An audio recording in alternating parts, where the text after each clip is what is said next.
Nobody saw anything. Hi, everybody. Welcome in. Welcome, everyone. We are Dusenreising today, as you may be able to tell. Today, we are hopefully gonna have the whole car base version, I will stress, not finished, but like the base car, we will hopefully have complete. Though that is maybe asking a bit too much of me, but we shall see.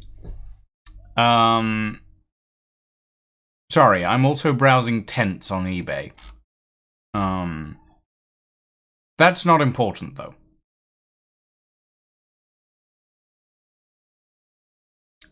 Although I am curious. Is this an A-frame tent? I think this one might be.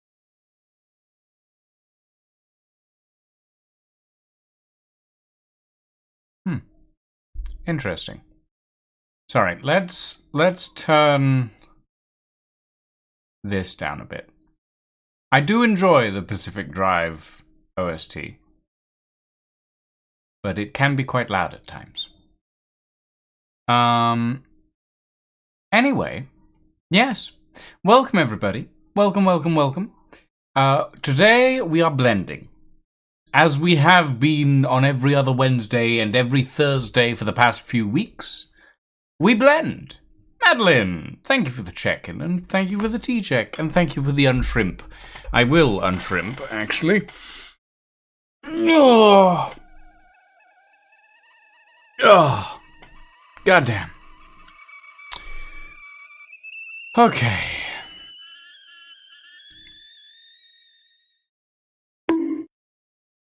And I'm also going to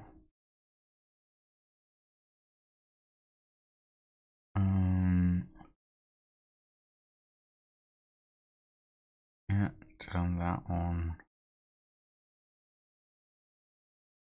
Turn this on.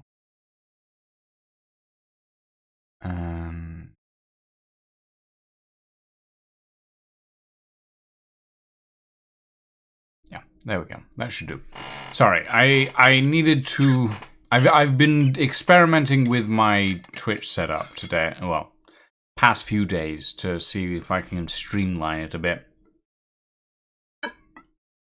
You're happy you were able to get the game as you wanted. Iron Nest and Papers, Please, for a late birthday gift for you. Ooh.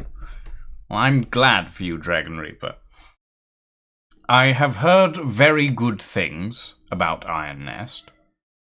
And, I mean, Papers, Please is a well-known, enjoyable title. So, congrats. But yes. Today, everybody,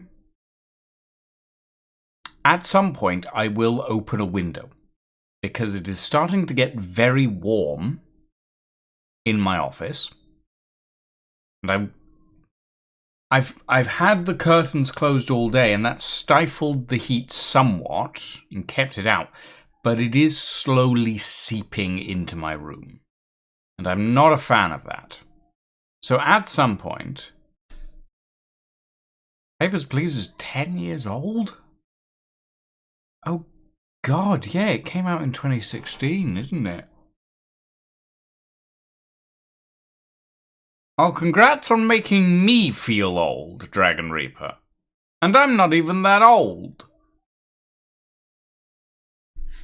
But yes, today, everybody, we are doing doors.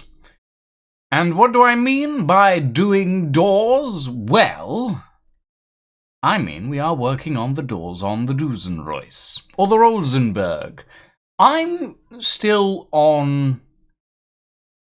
uncertain about whether I want to call it a Dusenreis or a Rosenberg. However, I did start experimenting the other day. And when I say I started experimenting, what I mean to say is that I took a save and then I split it out. And I pulled this together. Now, obviously, this is very much a work in progress, nothing finished yet. But this, I feel like this is more of a Duesenroyce. Whereas the six-wheeled one feels more like a Rosenberg. If that makes any sense whatsoever. So eventually, what I will attempt to do is I will attempt to build the Duesenroyce, which is the four-wheeler, and we will also have the Rosenberg, which is what I'm working on at the moment, which is the six-wheeler. How I'm going to get six wheels to function in Pacific Drive, I have no clue. But it is a learning experience, and that is the point of this exercise. In fact, I'm quickly going to save as, and save this as the Rosenberg. Just so that I have a distinction.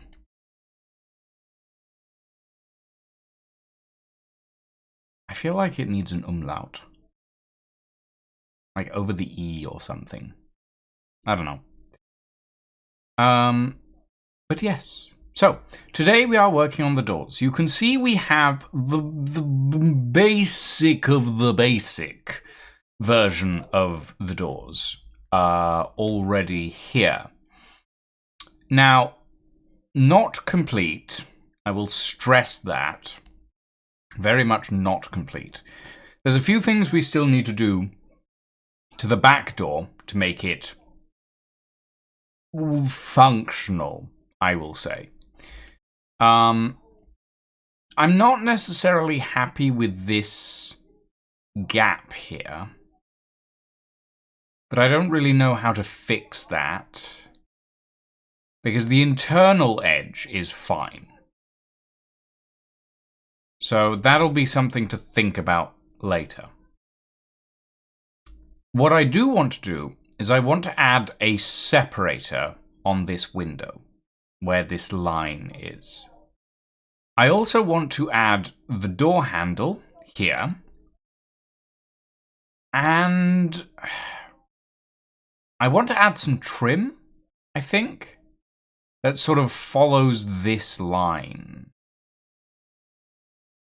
Because on the 1938 Aero Coupe, which is one of the vehicles that we're basing this whole thing off of, on the 1938 Aero Coupe, you can see the car has this sort of trim that comes along the hood, up this section, down across the door and into the body panel, and then into this section here. Now, in order to make that work here, what we have to do is we have to bring the trim down along the hood, down along the door, back up, and then down again on the other door, and then sort of curve it down into the wheel arch. I don't know if that's possible. I think it is. The one thing that I am going to have to worry about, however, is clearance on the wheel arch. Because if we turn on this, you can see that technically speaking, the door doesn't have clearance on the fender. Technically speaking. It is very slightly too Yeah. I'm not necessarily happy about that. But at the same time, I put in way too much work on that piece of door edge. So I'm uncertain as to whether I actually want to make any adjustments to it.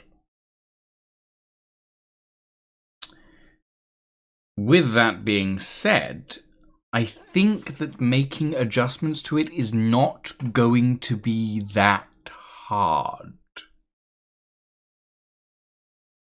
Taking that statement with a grain of salt, I should mention. But I think all I need to do is a horizontal and vertical scale up.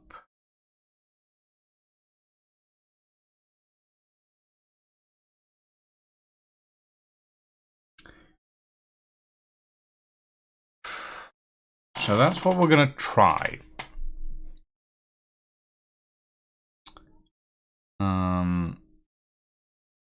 So for the moment, let's take this away. We will edit the door frame. What we're essentially going to do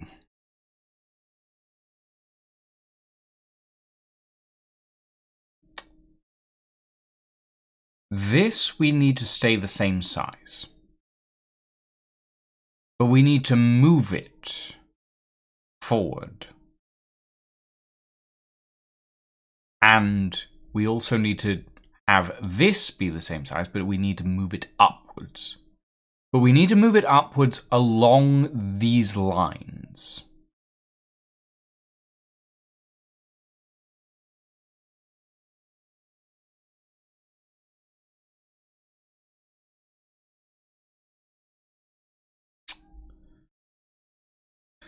Which is just problematic in a dozen different ways, when you think about it.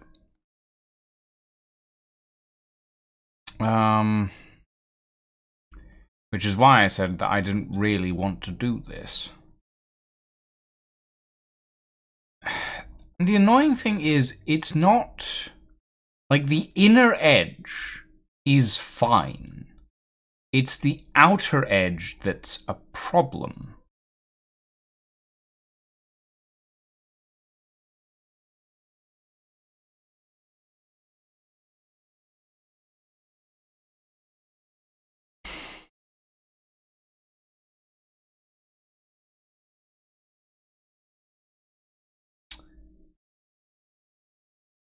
And the annoying thing is, I know,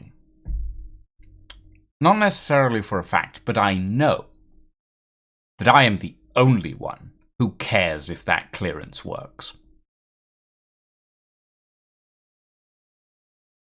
But knowing that I am the only one who cares if that clearance works makes me think that there is someone out there who will also care if that clearance works, which makes me want to make sure that the clearance does work.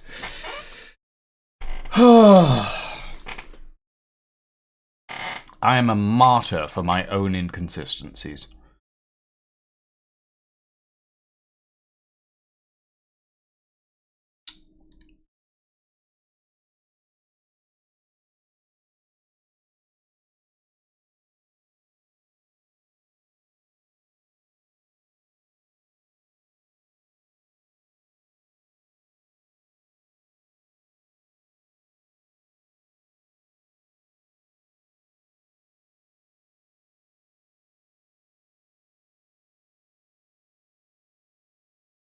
Okay.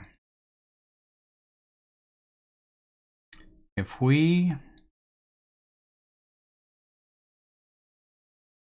grab this paneling,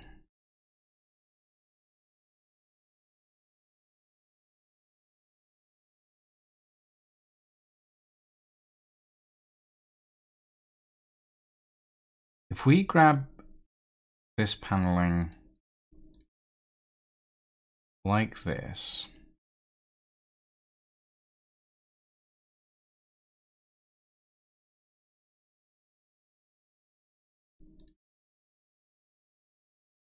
and pull the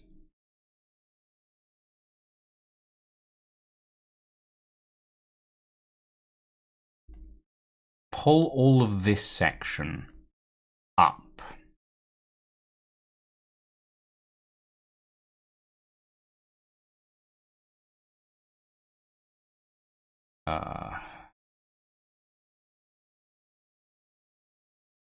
So we need to move it up and inwards.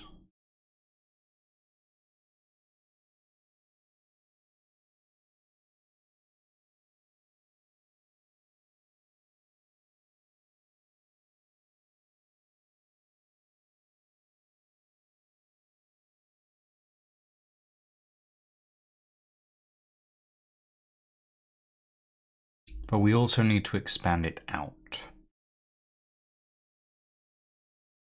So no, we do need to select this whole thing.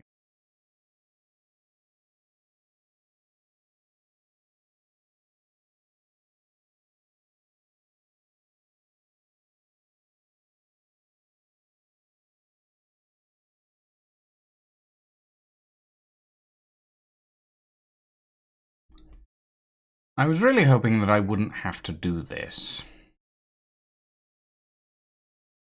Mind you, I hope that I won't have to do a lot of things, and then I always end up having to do them anyway, so...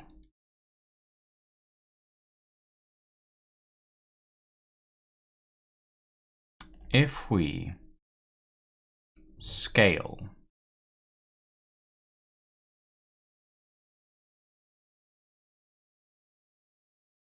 by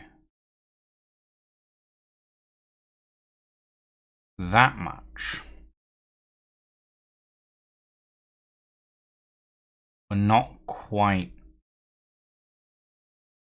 there.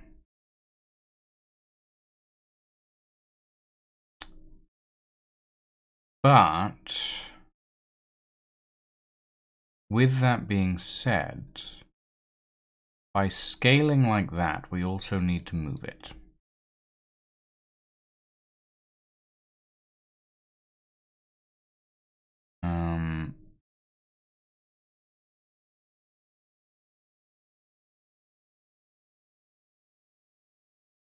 This edge needs to be level with that.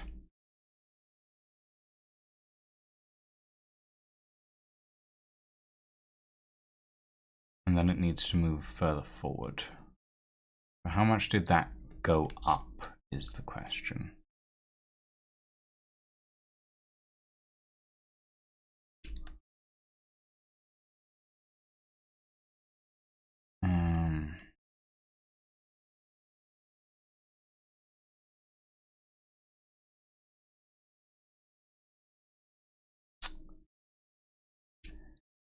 Oh yeah. Okay, hold on. G, Z, B. Raising this is 0.0217. So, GX 0.0217. So by moving that, we now have clearance. But at the same time, by doing that, this slant is less enjoyable.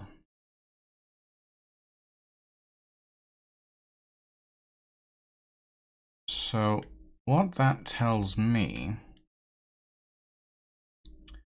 is that we need to scale it smaller. So we scaled by 1,000 last time. So if we scale by 500,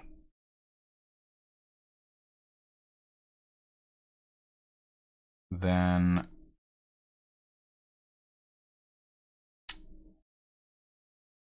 we adjust the positioning. G, Z, B, position that up by 0.109. Then GX 0.0109 forward.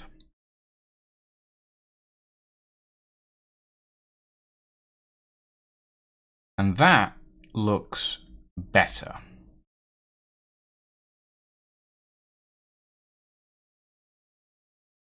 Then we should just be able to shift this piece, which we did not have to or we can't resize, more specifically, forward by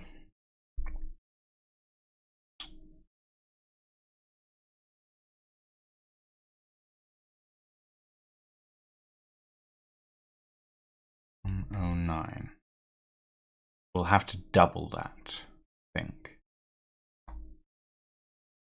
218. And that looks about right, except for one small issue, which is that because this has been scaled up, it no longer matches this.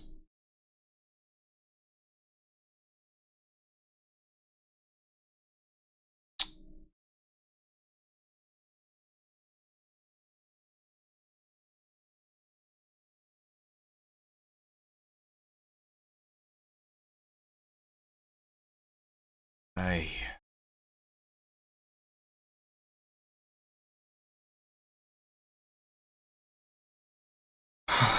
And this is why I don't like doing this.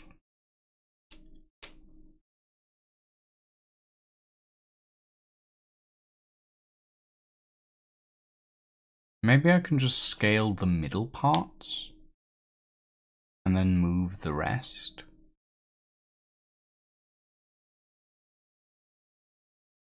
But that would require me to know the measurement for the scaling, which I don't.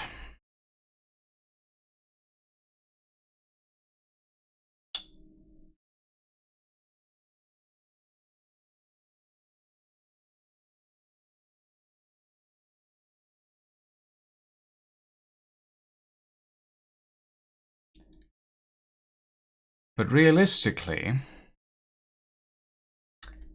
if I could, what I would do is simply grab the middle parts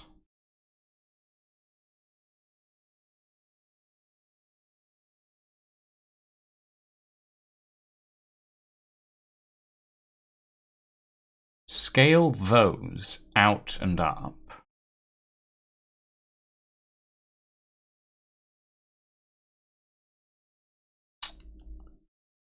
And work from there. Maybe that'll work. We want 500 worked visually.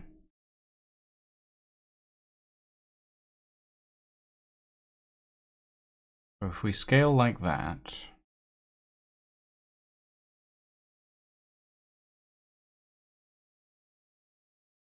and then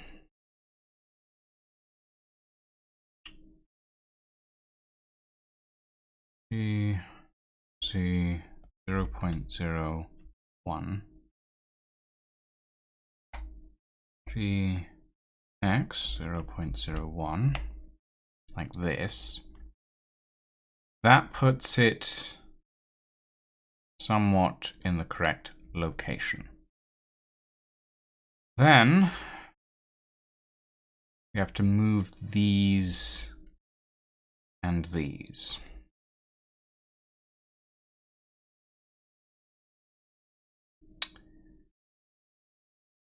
These can be dissolved.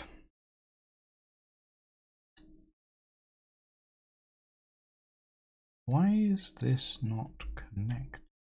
Hold on. That's strange.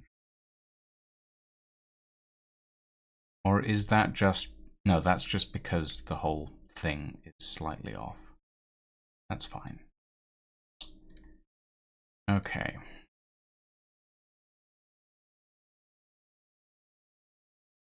Let's start moving this then.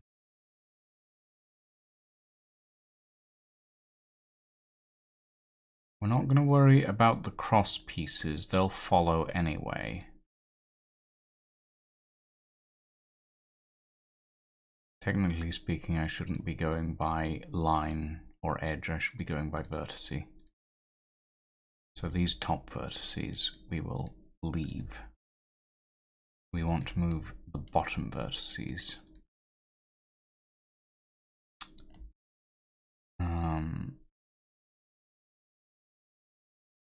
And this needs to be dissolved.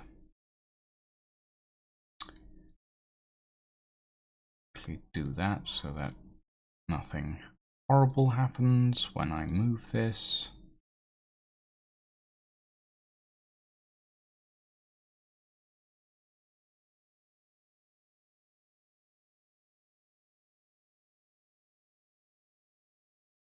Have the rest of these. Okay, and we move this G, Y, no, X 0.02.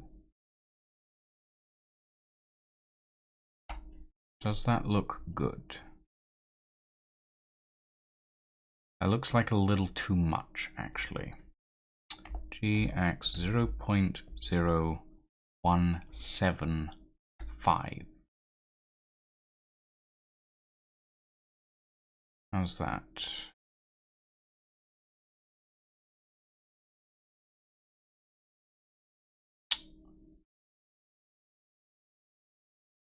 Maybe.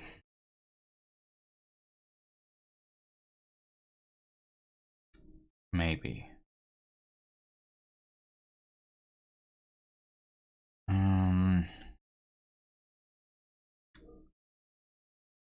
No, I feel like 2 was better.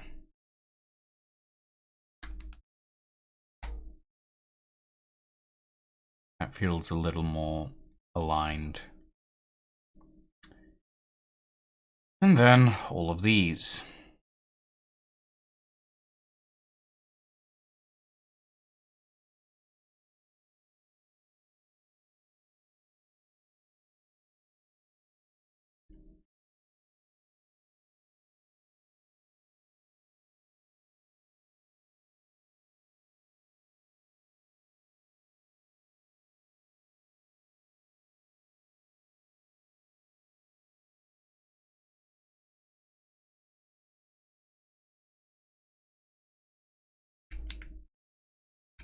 Now, by the calculations that I have made according to... Okay, be difficult, are you? There we are.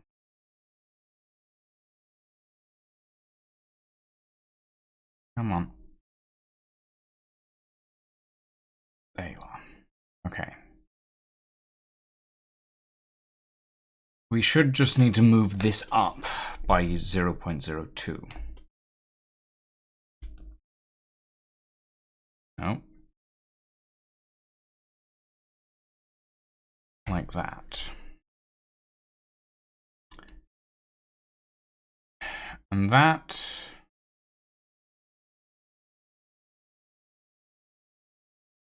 should provide clearance. Should being the operative word there. Now, I should just be able to extract that section and plant it into the door on a slightly reduced scale. which I think is doable. Because we scaled the door down. How much did we scale the door down by?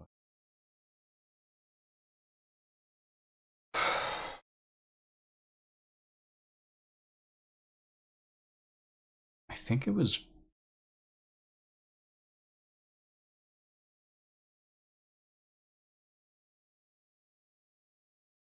No, I don't remember. I don't remember how much we scaled the door down by. So maybe it'll be easier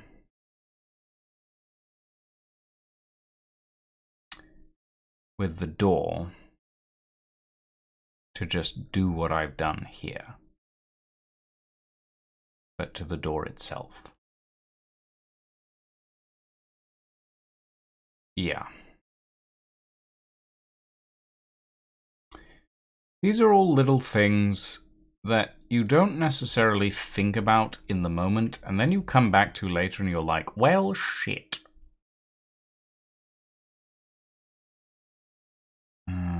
Okay.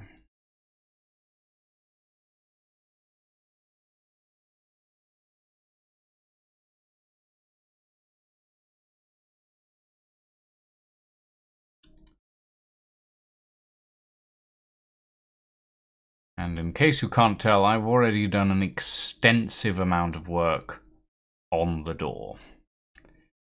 Getting all of these additional curves into place. It has been a trial. And it has not stopped being a trial, but I am enjoying myself, which is the point. Okay. This needs to go 500. And then 500. And then we move it 0.01, 3x 0.01, and then everything here, GZ 0.02, and everything here, GX 0.02. And hopefully that looks correct. Yay! I didn't have to do too much ridiculous work. Hurrah! There's a line here that doesn't quite fit. Why is that? Oh, that. Right. Okay. No, I think I can just delete that. I think I can just dissolve those vertices.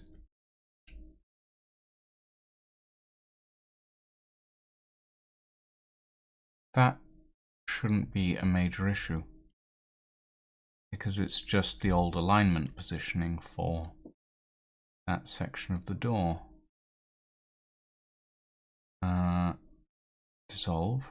Oh shit. Okay, maybe dissolve them one at a time. Or not.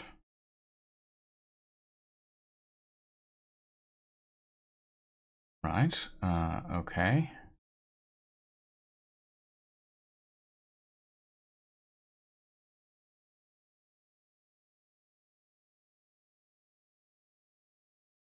Delete these edges. Oh, it all has that, doesn't it? Oh. Okay.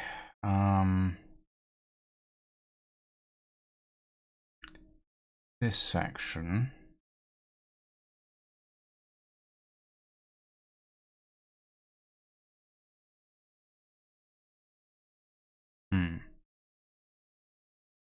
No, just these lines here. We should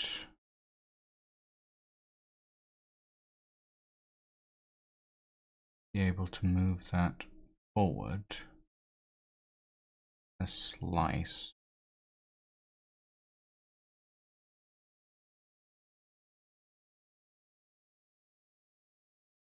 I think gx0.001 should make that work.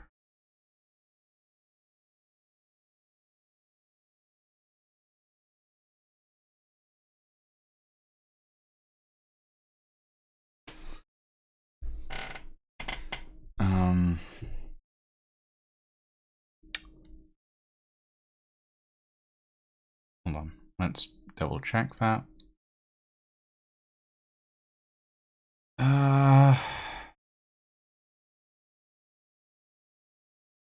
Yes, not quite though. Okay, so let's try gx0.0015. That is close. How much of an effect has that had over this side, though? Not too much of an effect. Just means that this is a little trimmer, but you'll never see that from the inside. Yeah, that should be fine. And it doesn't affect the visual of the window itself. Does that look like it could open? Yes, it does.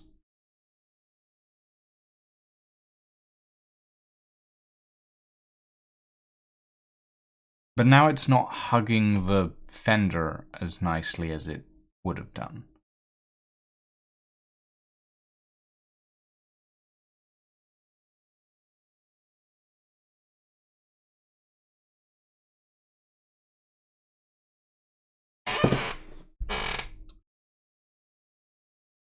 Why do you torment me so, Blender? What have I done to deserve this?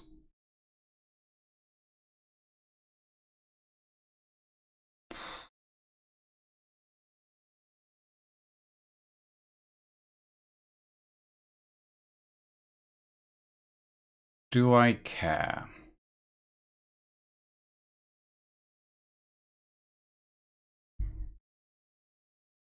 Unfortunately, I think the answer is yes.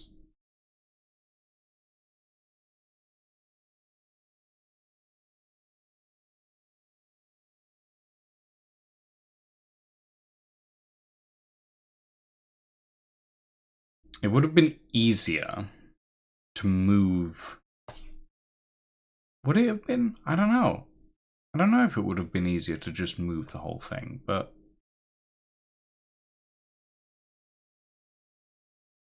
if we...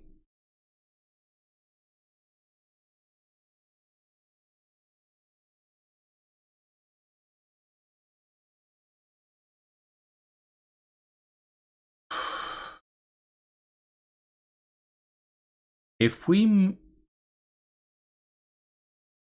Sorry, I'm trying to formulate a thought here.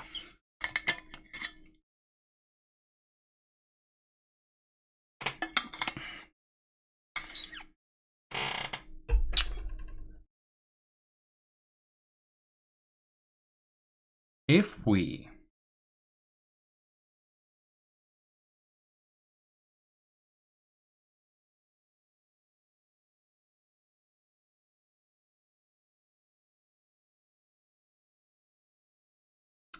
If we spin...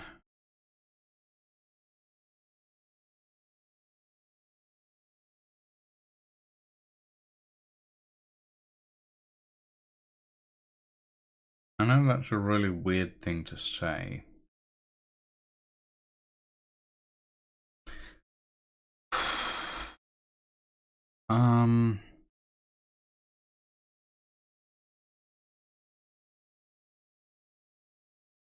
If we get the... Okay, I'm gonna open Rosenberg again and take it back to this, which Honestly, now that I'm looking at this, I'm realizing that this one has issues as well. So let's fix the issues that I can see.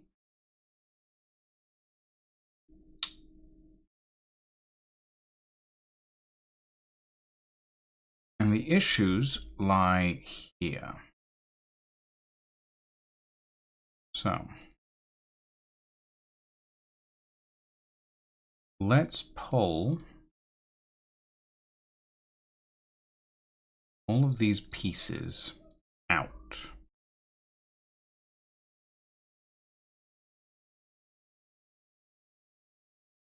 No, we can't, because then we lose this.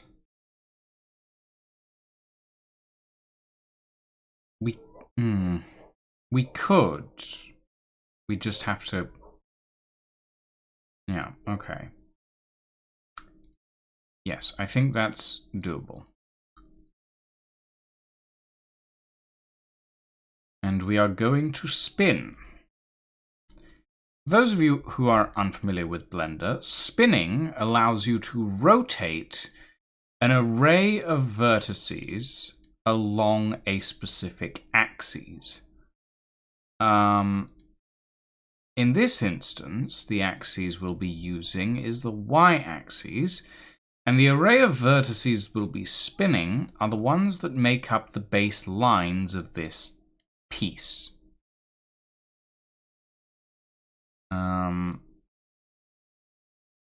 Annoyingly, there's a lot of very small individual components that I have to grab here.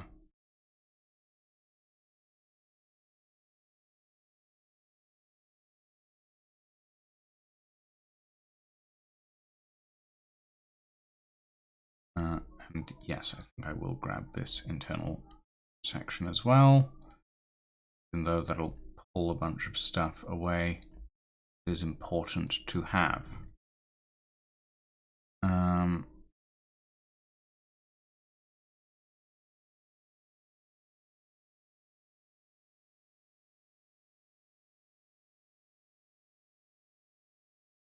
And eventually we'll pull away this interior wall as well.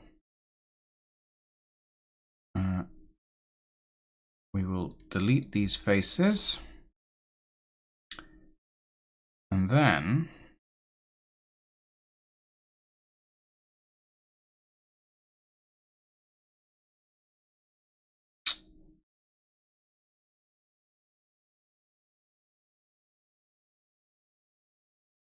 no, that doesn't make sense. That won't work.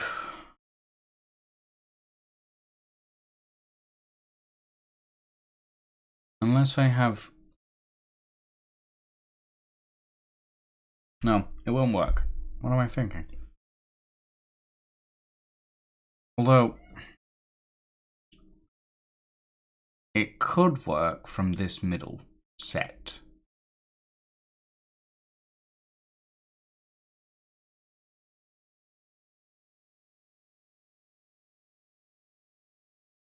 This middle set it could work from, because these are aligned properly.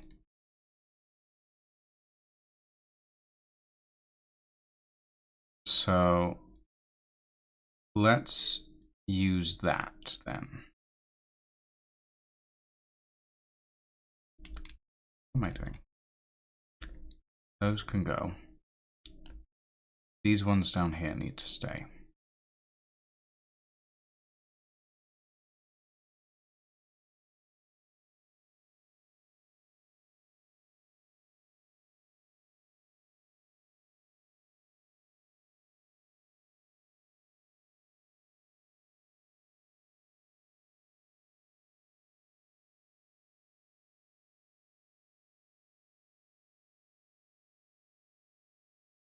Okay. And delete edges. Okay.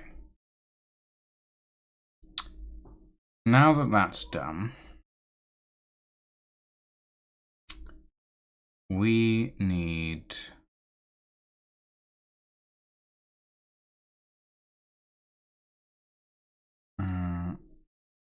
that connected to there. Wait, what the? What happened in here? Oh, I see. That's what happened in there.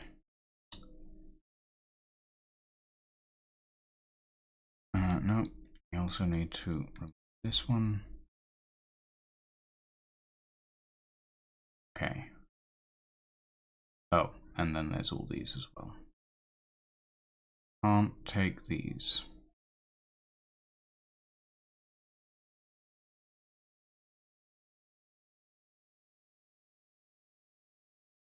Okay, now we delete the edges. Okay, cool. Except, no, actually that is correct. Okay, right. We need the positions. So, extruding from here, E on the Z-axis, and extruding from here,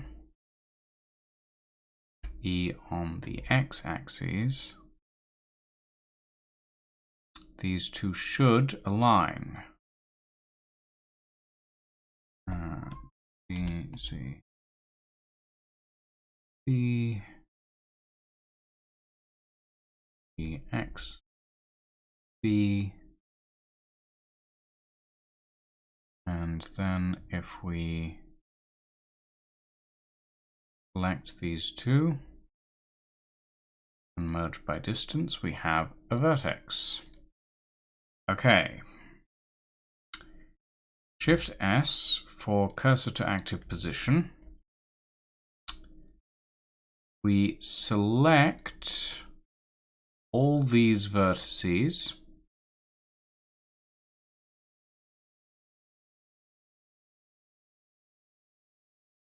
And then we spin them. We are spinning on the Y-axis from 3D cursor.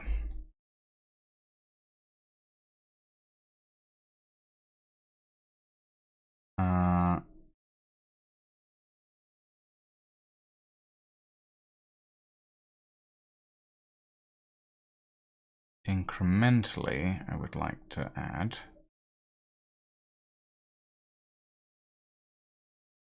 okay. If we just do the full circle, no, that's not enough vertices for way too much distance. So let's do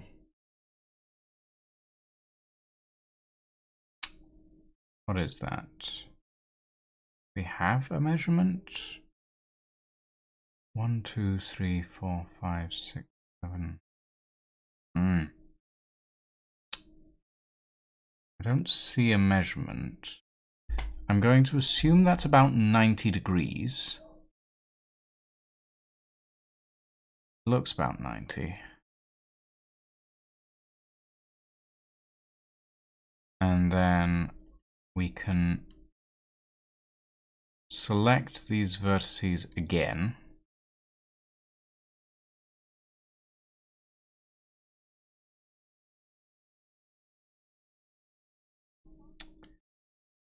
And then we go about 90 in the other direction.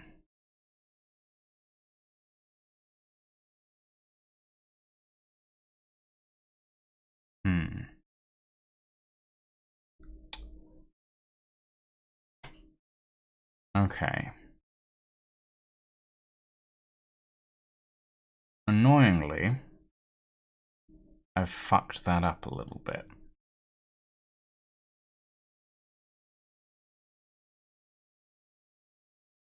But that's fine. That can be fixed. What is this? Why is that there? Delete that. I think what I fucked up here is the vertice center that we need to work off of. So what I'm going to do is I'm going to Shift D on this, press G and then press B, shift it down.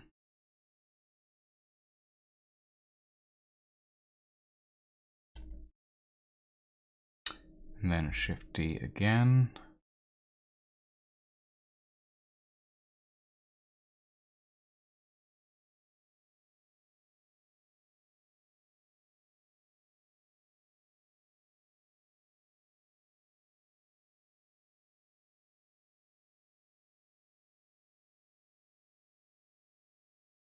And one more time.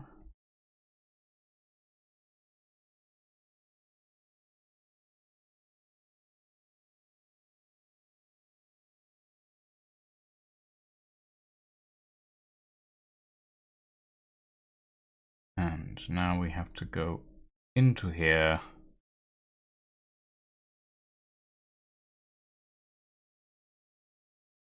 and send this through. Yeah, this definitely does not align with that position. So we need it to align with a different one. Sorry, everyone. I know this is tedious work, but it has to get done if we want everything to work properly. Okay, cool. And then one more with the middle section brought to the end. This we shall maneuver along so that it is level. And now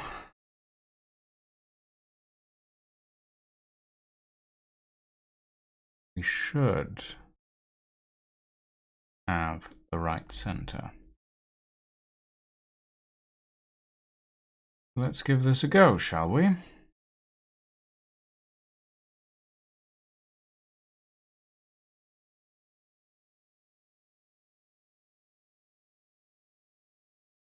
Okay.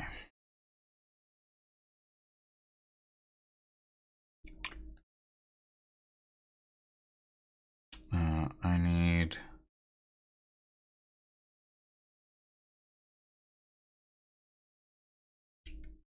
cursor to active. And let's spinner.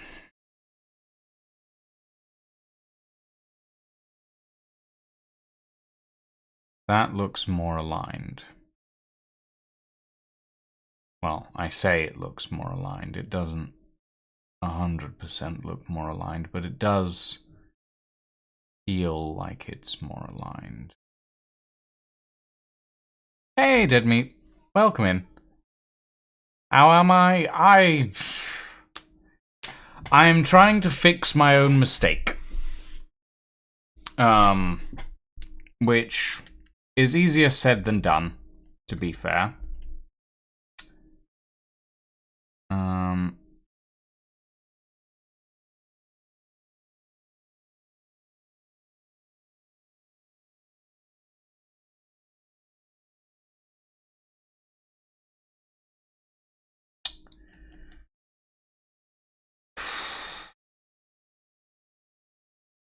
Have I heard the new Twitch BS? Have I heard that they've added the generative AI toggle? Yeah, I heard that. I heard it loud and clear, and I turned it off as soon as I heard about it. They've added a setting, Dragon Reaper, which is, I should point out, toggled on by default, that essentially allows Twitch to train AI, generative AI, on all the work on your channel.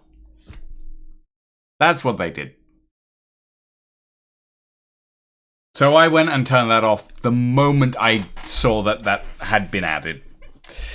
And I imagine that a lot of people are going to be very, very angry very, very soon.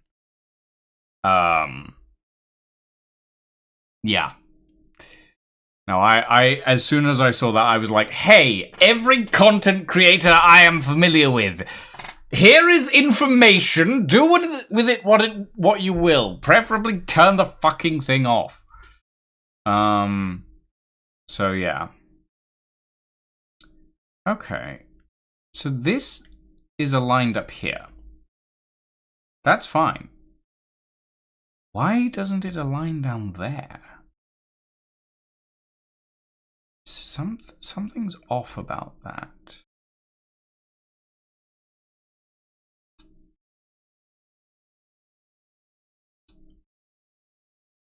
Well, let's see if we can make it work anyway.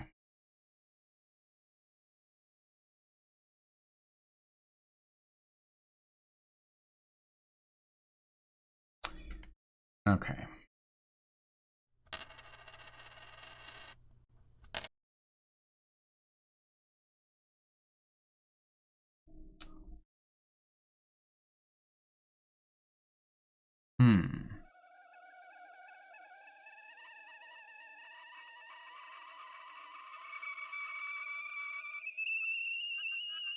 Okay, so to about there.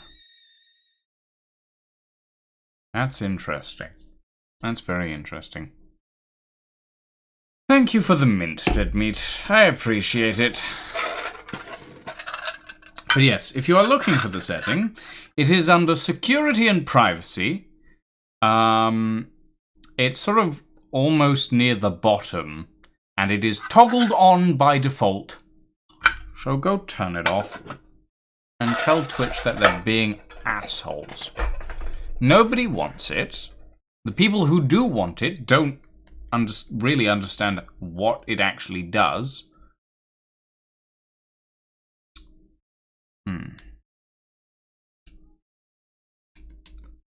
Okay, hold on. We want a 90-degree spread.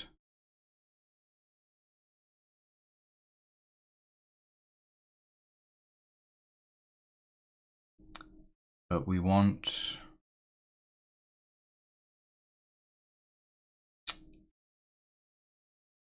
Right, so that's... Oh, that's gonna... Is it? Okay. Alright, fine. How many notches is that? 1, 2, 3, 4, 5, 6, 7, 8. That's really hard to keep track of. 1, 2, 3, 4, 5, 6, 7, 8, 9, 10, 11, 12, 13, 14, 15, 16. 16 notches in between. Okay. Let us try that on this end and see where that places us.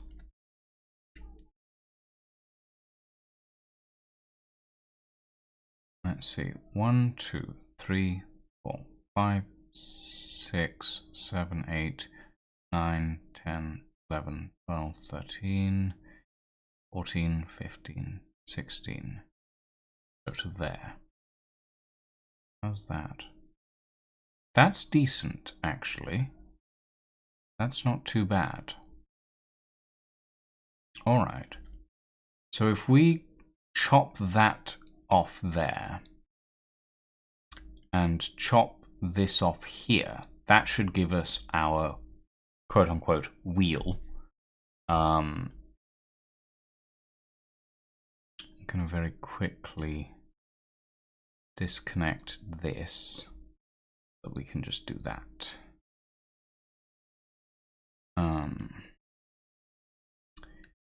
for when we actually need to move it. Because interestingly... Yeah, I see. So center-wise, the height is completely off, but that's understandable. Okay. Let's move this to about here, I think. We could move it to there, but I think... No, let's move it to here. That makes more sense. Closer to the wheel arch.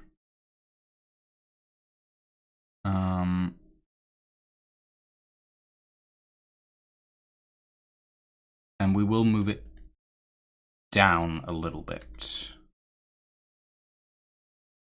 So, to about there.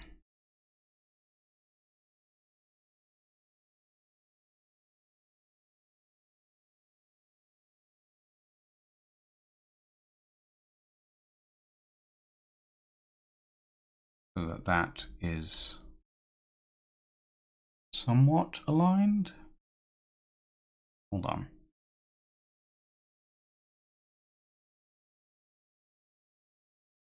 B, X, B.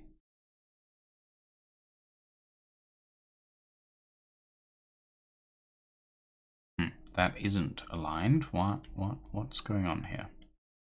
B, X, B. Grab this.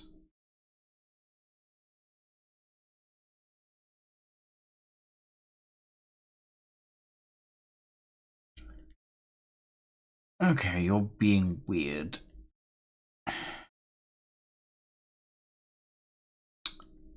Or is it because I'm not moving from the bounding box center? That might be it. B, X, B.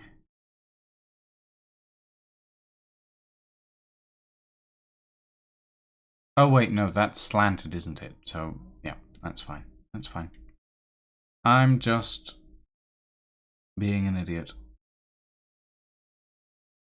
Or, yeah, that's very slightly slanted. Okay.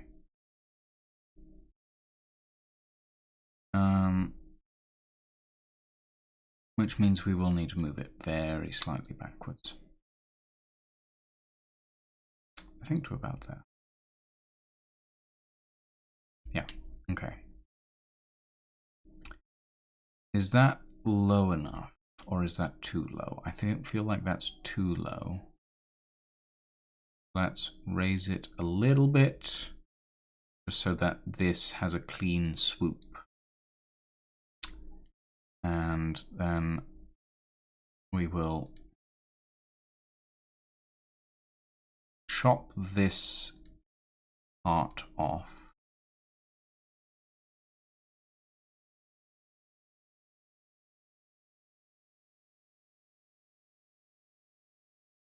So we'll delete that edge. Oh, wait, no, we want to delete those vertices. So all of this can go. And then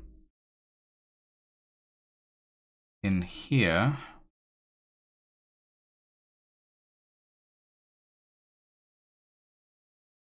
I have a sudden desire to listen to the Ixion soundtrack. We'll put that on next. Oh, I missed a vertice. Hold on. That one. Delete. There we go. And then this and this also delete. And there is our new piece, which should, in theory, connect into all this with minimal issues. Let's give it a go, shall we?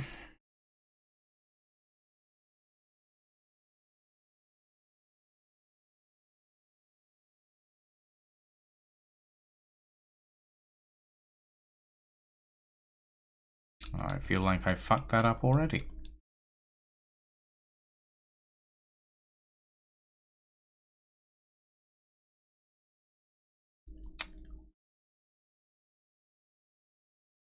No, I didn't. It's just that, yeah, this is slanted now, where it was flat before.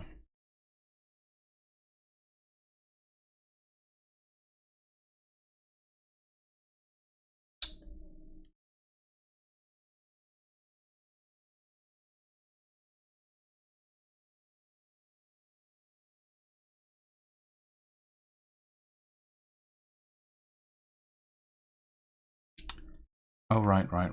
Yes, of course. That goes to there. And these go to there. That's how it is. Got it.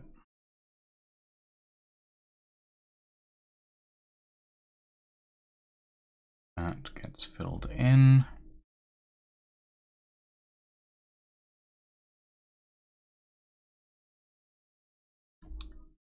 These need to align.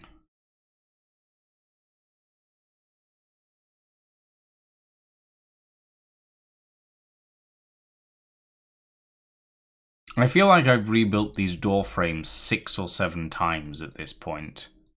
Because I've been slightly unhappy with how one piece or another has ended up looking. And I don't think it's been 6 or 7 times. I think this is just the 3rd time I've done it, but it really does feel like I've iterated on this design way more than I realistically needed to.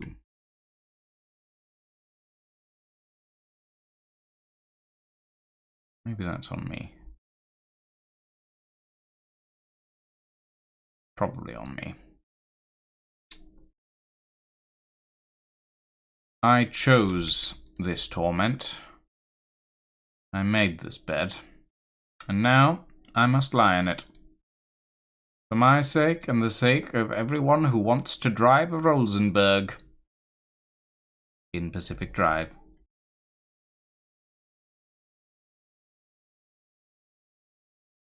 Although I would like to see what the outcome would be with me since I broke YouTube's algorithm 5 ways to Sunday. Yeah. A bit of advice. Oh, hi, Dutch! Hello! Hello, friend! I apologize for addressing to you out of the blue every time I want advice. Let's start with that, shall I? A bit of advice, if I may, that will save you enormous time in the long run. Learning edge loops, edge rings, and poly selection, range selection, picking the first polygon and control selecting the poly at the end of the polygon loop will optimize the number of operations you need to do instead of selecting the polys / edges / vertices one by one. I'm familiar with loop cuts, and I am slowly trying to figure out edge loops and all of those other bits and pieces. Bearing in mind, before this project, I had never touched Blender. So I'm coming at this from entirely the wrong direction, probably. I'm coming at this from a CAD design software style like SketchUp, which is architectural design. So I am not familiar with this process in the slightest.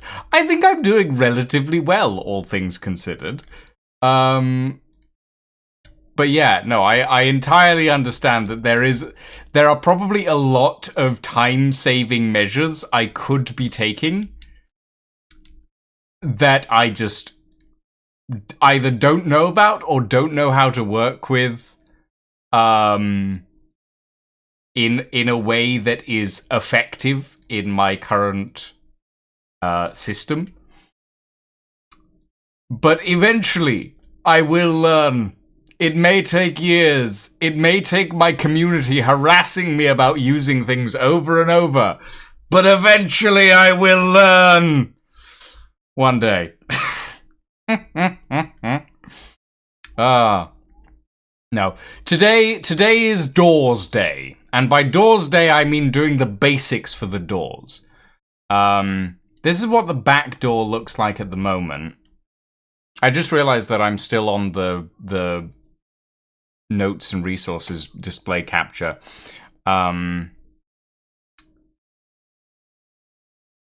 Yeah, Dead Meat, I know. It's...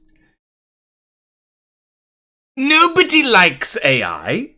The people who say they like AI just don't like people. As in, they don't like humanity. And the people who don't like AI don't want to deal with it. But all the people who do want AI want everybody else to deal with it. And it's a pain in the ass. Sorry, Twitch introduced generative AI training for the people who are listening. Twitch introduced generative AI training into their platform today, I think. And it is toggled on by default. There is a toggle, you can turn it off, but it is toggled on by default. If you want to turn it off, it is in your privacy and security settings in your account settings. Yeah. And it drives me a little bit nuts. What the? Okay. Give me Ixion. Where's my Ixion soundtrack?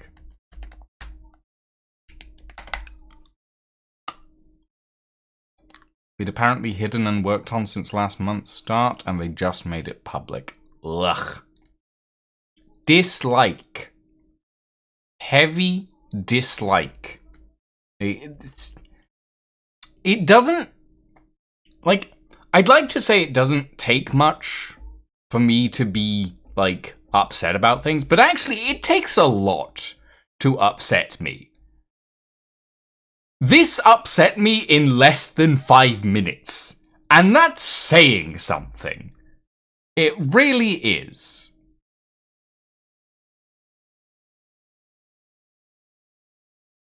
Yeah, even if you don't stream, turn it off, because it's very possible that Twitch will take that as license, as it were, to use any clips you take. As AI training data. So, bear that in mind.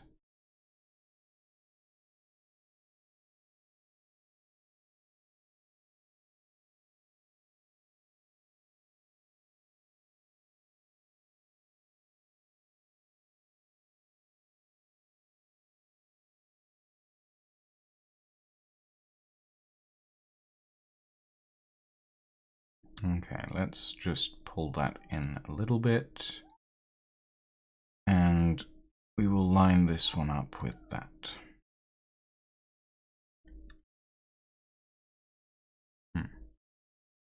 That should be flat, actually.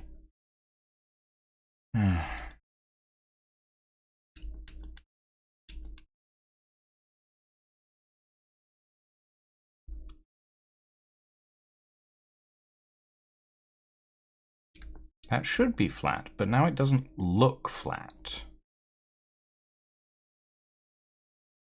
Yeah, it doesn't. Why doesn't it look flat? Oh, that's why it doesn't look flat. Interesting.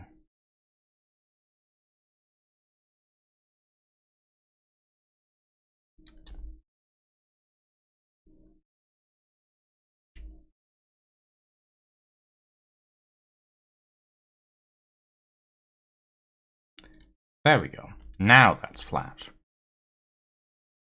As weird as that was being. Or is it? No, I don't believe it is. Line that up with that. Line this up with this. That up with that. This needs to be lined up with that. That with that.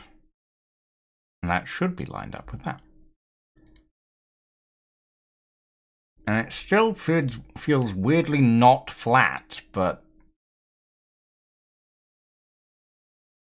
I don't know.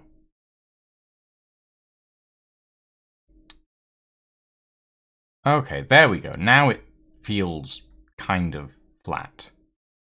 I'll live with it, whatever.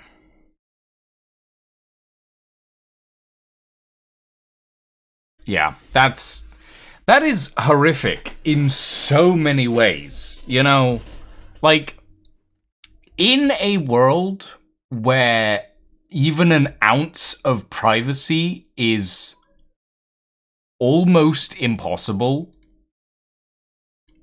what generative AI has done has made things immeasurably worse. Just absolutely immeasurably worse.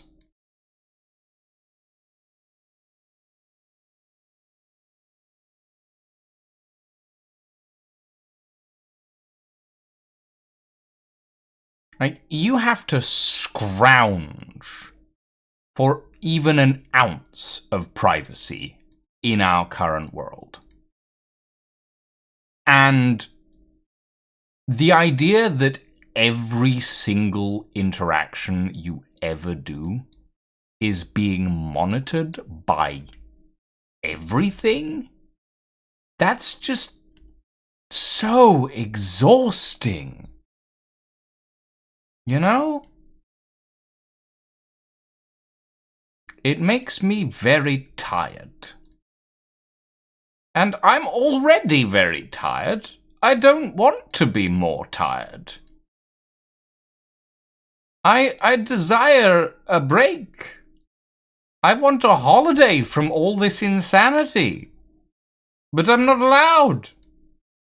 A break is too much to ask. The moment I take a break from all of this, suddenly more shit happens.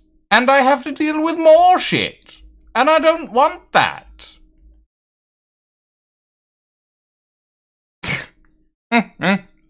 You know what? If the internet suddenly decided to start communicating in Pig Latin, I would understand. I mean, I wouldn't understand the language, because Pig Latin is literally unintelligible. But I would understand the reasoning behind it. Because lizards are ruling it, believing the world still runs as they lived in their youth. Yeah. It's exhausting. It really is. And like, before I had my ADHD meds, I considered the world tiring. And now that I have my ADHD meds, I'm less tired, technically speaking. I don't feel as exhausted as often. But it's still tiring. God damn.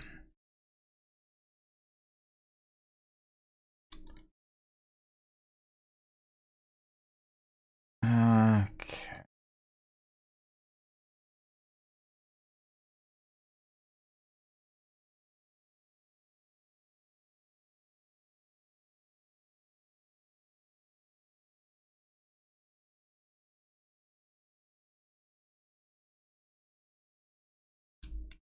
Okay.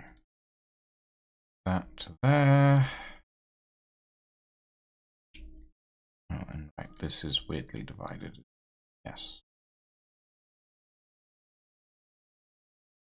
Grab that edge in all 4 of its stages. Grab this edge.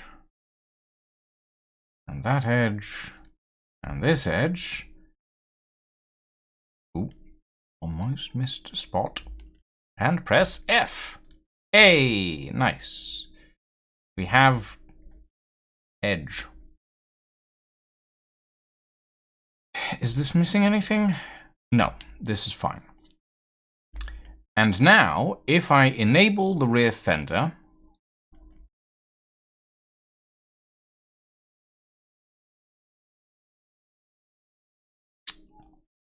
it is still too small on the door.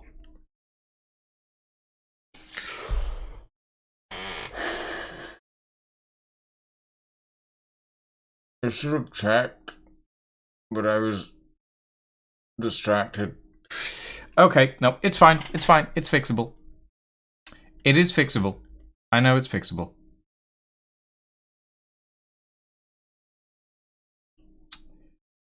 It's just gonna take a minute.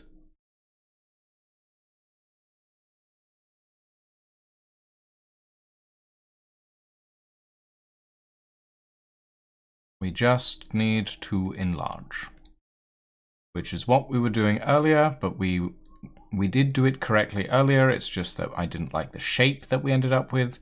So hopefully this should work just fine. And not make me want to pull my hair out. I hope.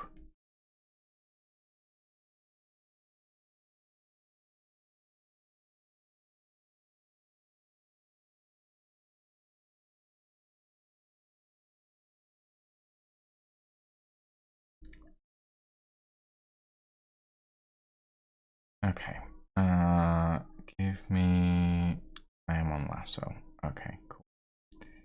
Select that area. Deselect this middle piece. Grab these. I'm always wary about using any of the large area selection tools because I always feel like I'm going to grab something I didn't actually want to grab.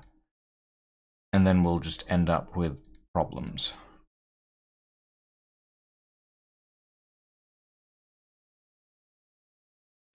Okay. Right. Believe that's everything I wanted. Yes. So, now we scale. Do we scale? Yes, but I'm going to grab these as well.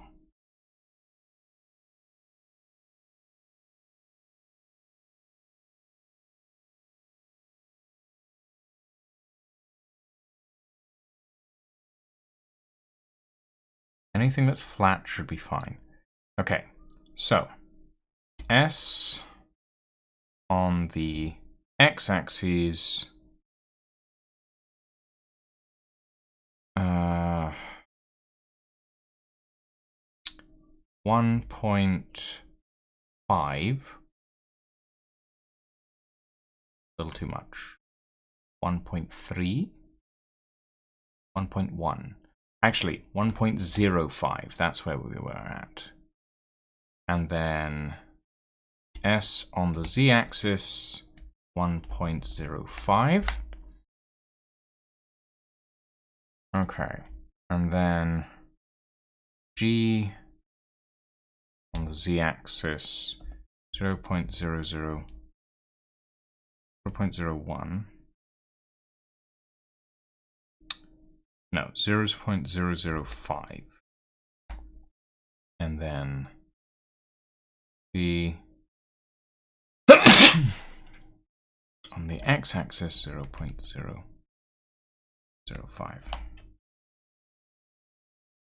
That should provide us clearance.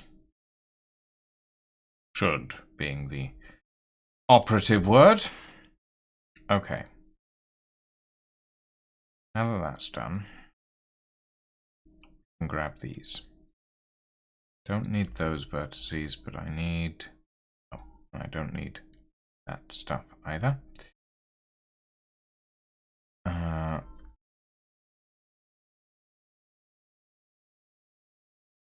Okay, and now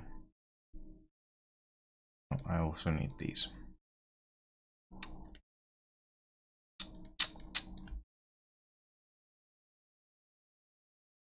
Show me the things I need.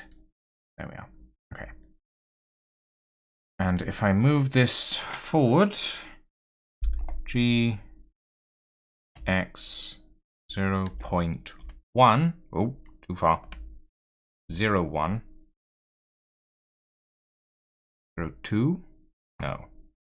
0.15. No. 0.12. 0.13. Actually, whatever. No, I'll just slide this to level with that. And that should theoretically mean that this is in the correct place. And this, I'm going to subdivide this top section a few times to give me several points that I can grab.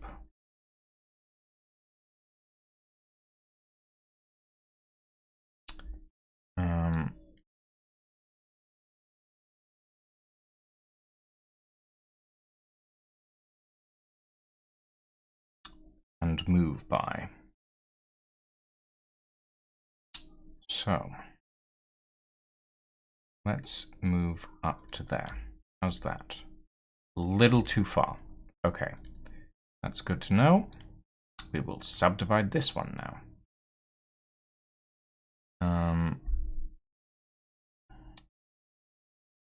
Oy, oy, oy, oy, oy, oy.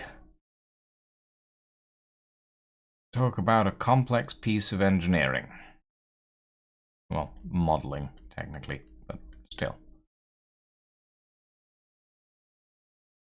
None of that. None of these. Fun fact, rulers should be between 35 and 50, not 70s to 80s. I would posit that 55 is the upper end. That is my personal opinion on the matter. Okay. Move that to the midpoint there. No. That's still a little too high, so just to there. That feels about right,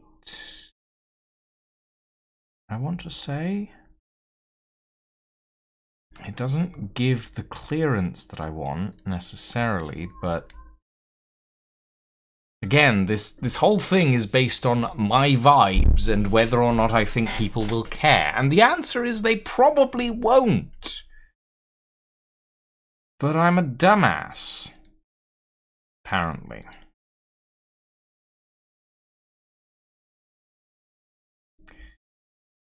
Okay. I can live with this. We're going to double check this section very quickly, just to make sure everything's in alignment.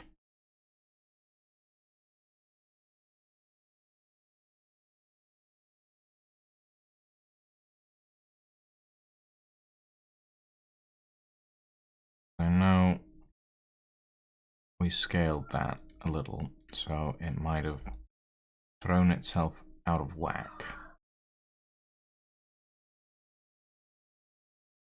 Okay. I can live with that.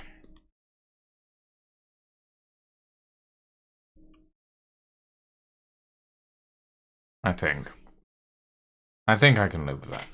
Oh, God. Ow. And now we stretch because my spine is going to kill me otherwise. Okay.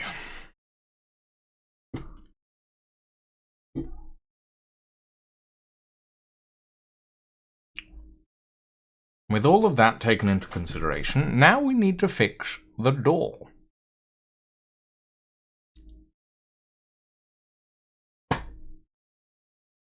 Which I'm not happy about having to do. But so be it. Delete these faces. Delete these faces.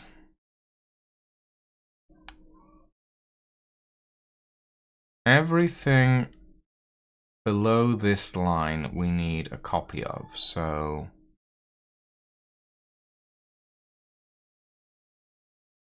that stuff needs to go.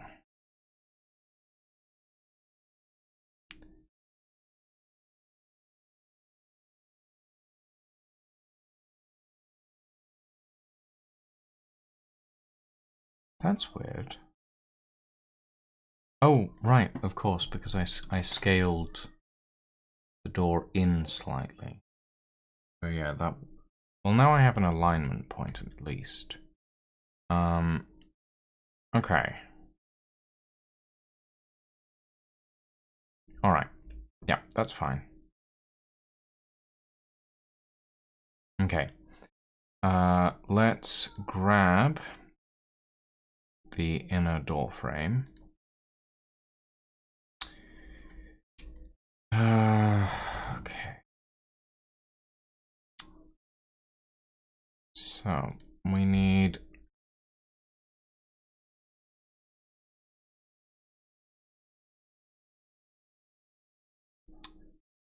all of the stuff that is on here,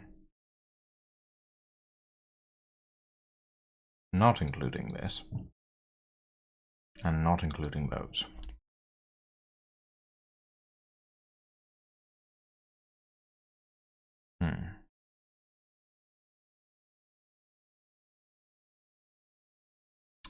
We will take this just so that we have an alignment point.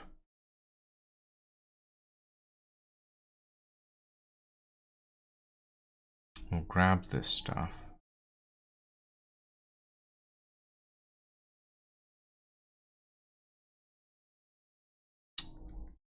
Not taking the whole side panel. I do not need it.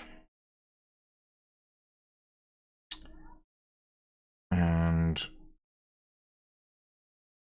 we shall then grab these small bits on the side.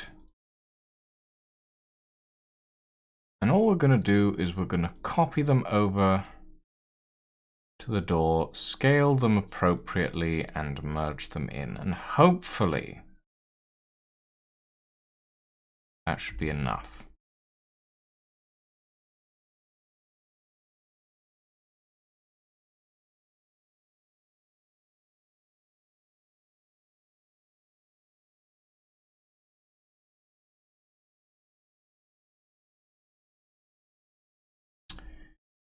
Okay, is that everything? Nope, missed a bit. I think that is, though. All right, Shift D, press P, separate selection, and enter object mode. Backdoor, Control J. Edit mode. This car chassis can go. This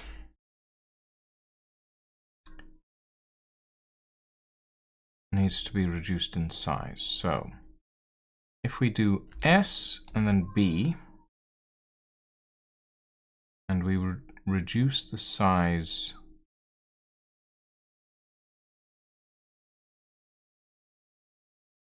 I think did we reduce it by 100 or was it 50? Oh god, I don't remember. Okay, working from up here, this should be the same. So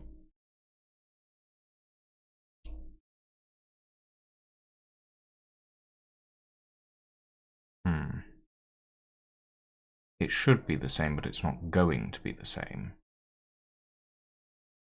Even though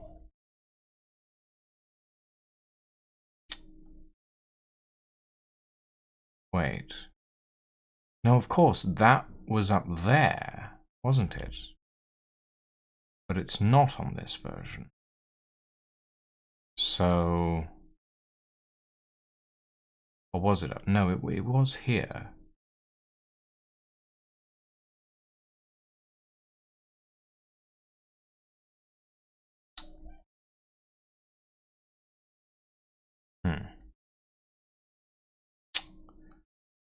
Okay, I think we scaled it down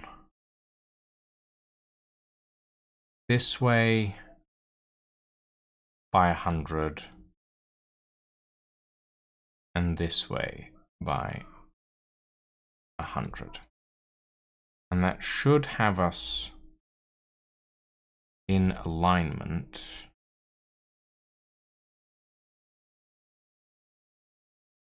Doesn't look like it.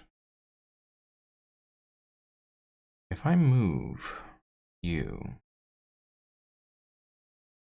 down to here, that fits. But this upper section definitely doesn't.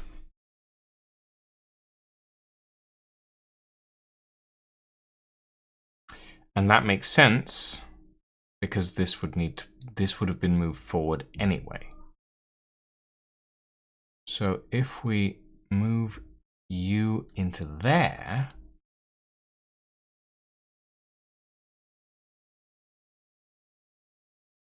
that fits. Very technically, but it does fit. Which I can live with. Hurrah! Wonderful. Wonderful. Now, my question is,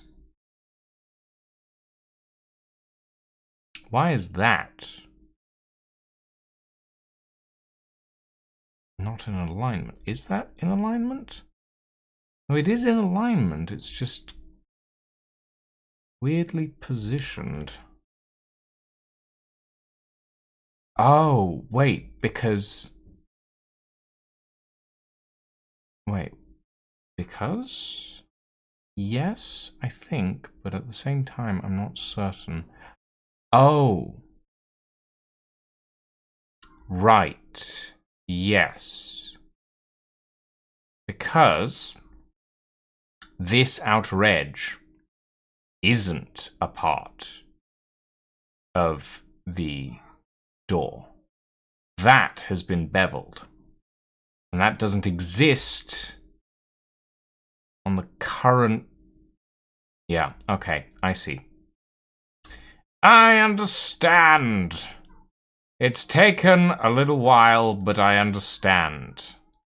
This outer edge needs to go. Then we shall bevel appropriately and as needed.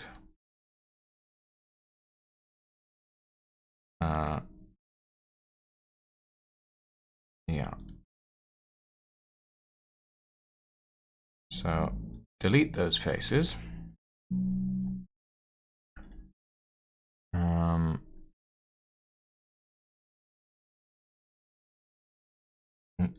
Oopsie.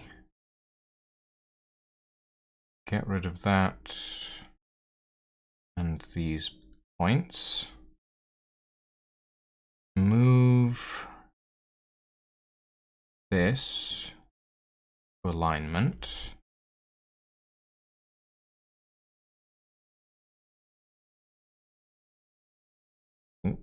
Ah.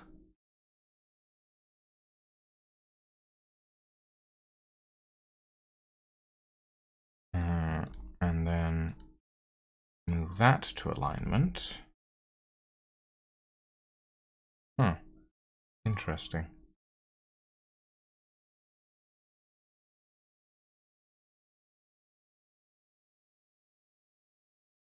I guess that would make.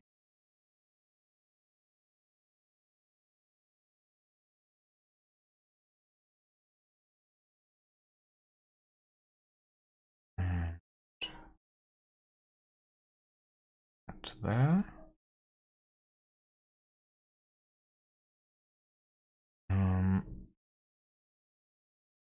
And then this needs to align with that.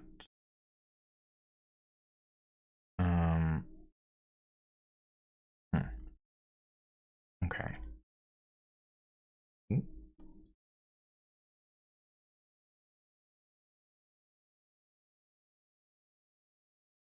Oh, no. Give me that.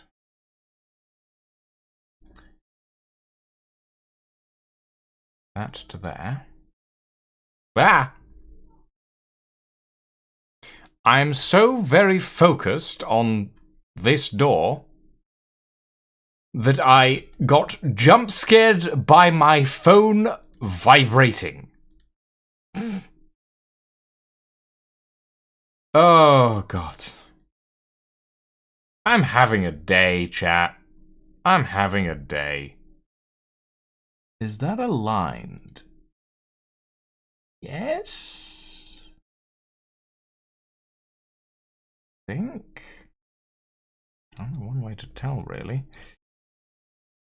Merge by distance. Yes, that is aligned. Nice. However...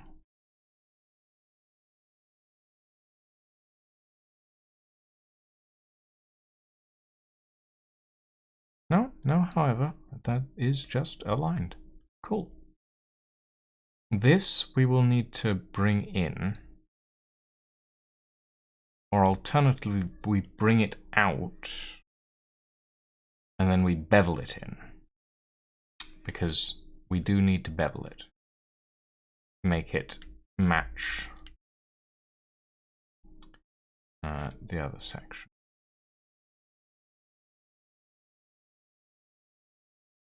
So let's do that, actually.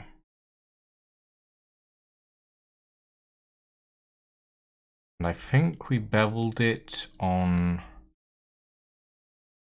0.35.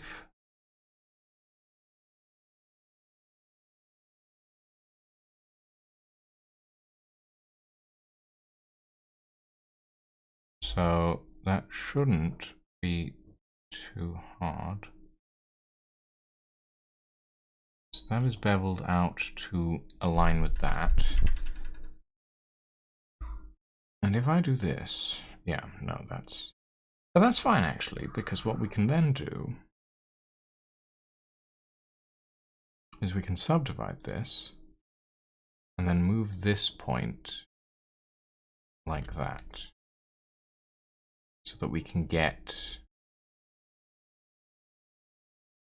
a bevelable surface. And we will also subdivide this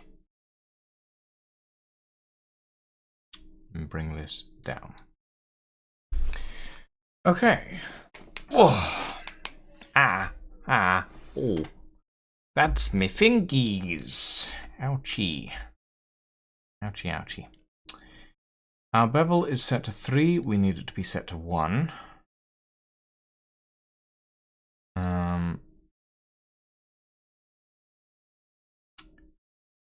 Grabbing these outer edges.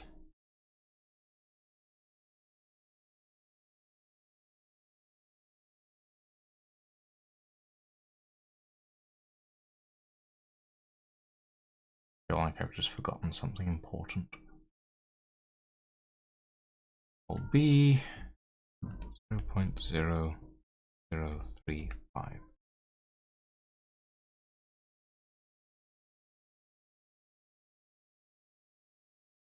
I've forgotten to normalize. That's what I've forgotten. Shift N.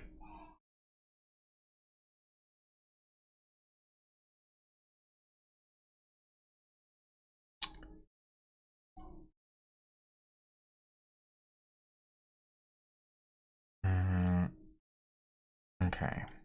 Control B, 0.0035.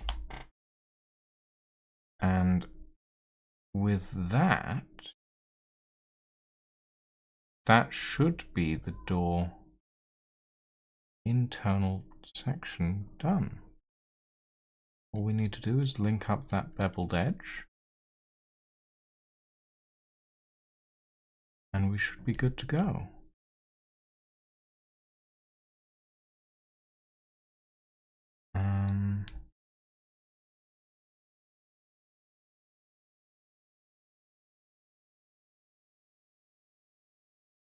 Grab this vertice.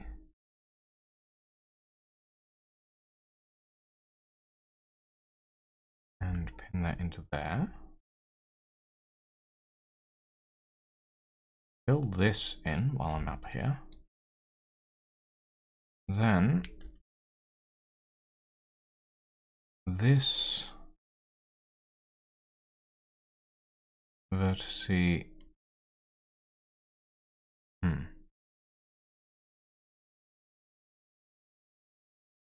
There.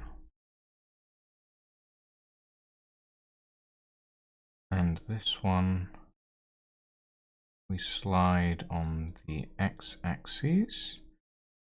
This one we slide on the z-axis. And that should give us a corner.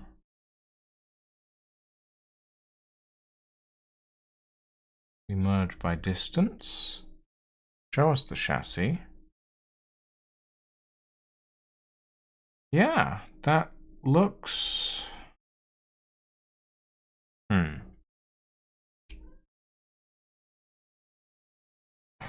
Fuck. Okay.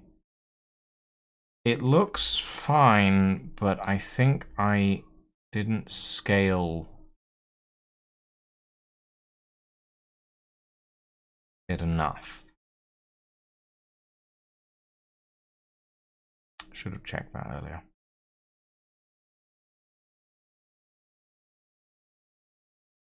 I can probably just scale it all now, though, can't I? If I just scale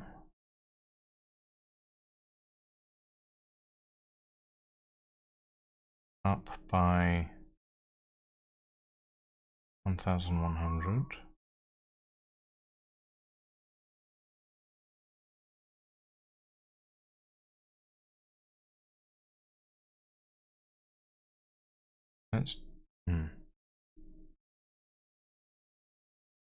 Let's try 1200.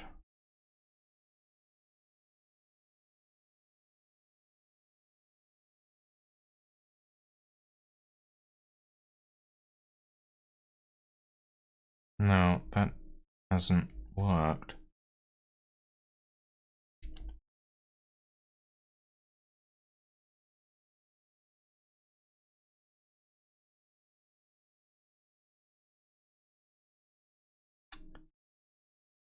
I feel like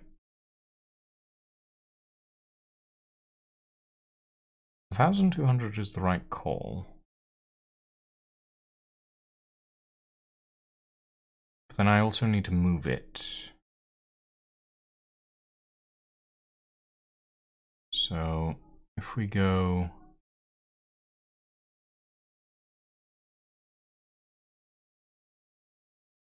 up,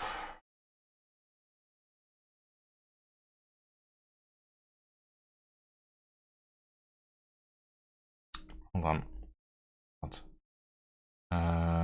G, Z, E, pull this point and level it with that point.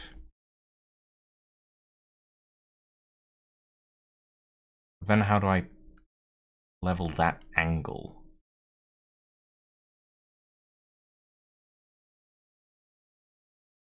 Oh, and that's way too big a gap now. So it does need to be, okay. Okay, all right. 1100. 1100.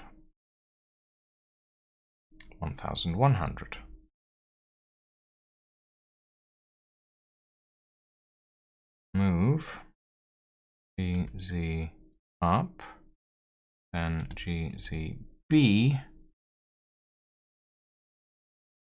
Be level with that.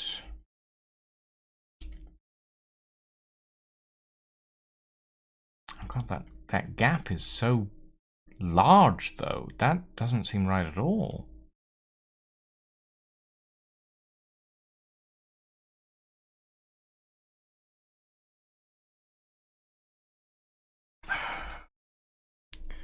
Okay. So if 100 is too large, let's try 50. So S on the z-axis 0.0. No. S on the z-axis 0.0. 0.00. No, sorry, it doesn't need to, it needs to be 1. 1.005.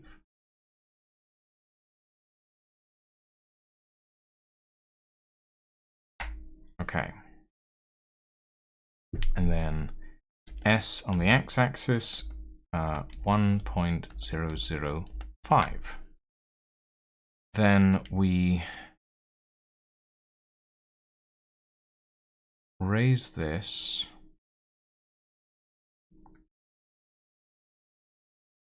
and then set it to the height equivalent.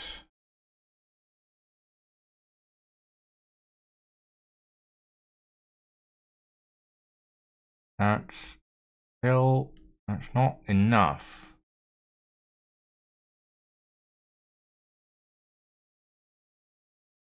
So maybe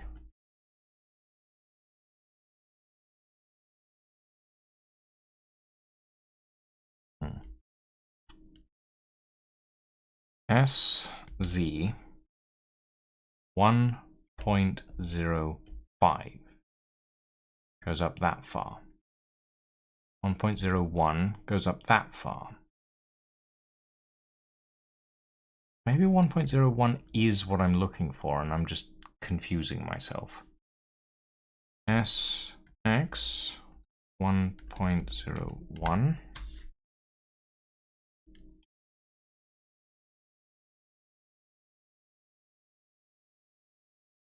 G, C, E.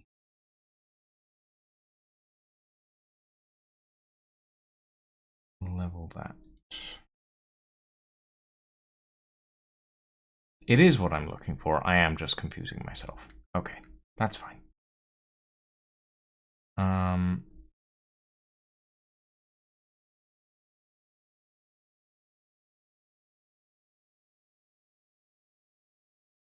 Is that?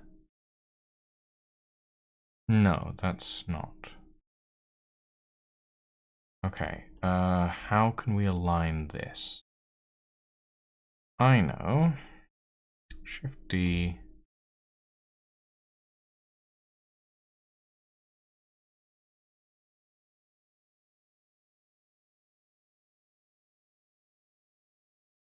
Yeah, that isn't aligned. That much I can see using these little alignment sticks.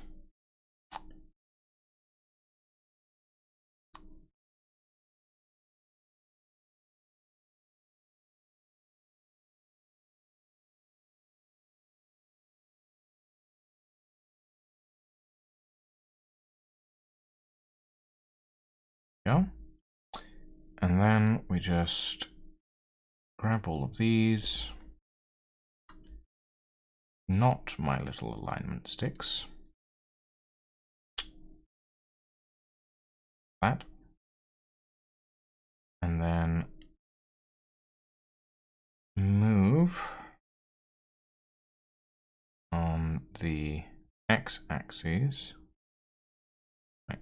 The XB. There we go. And align with that.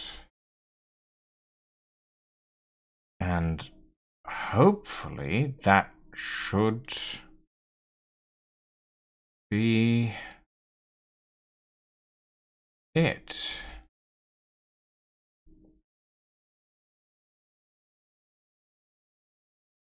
That looks aligned. That doesn't look like there's any Z fighting or overlapping or anything like that. I think we're good.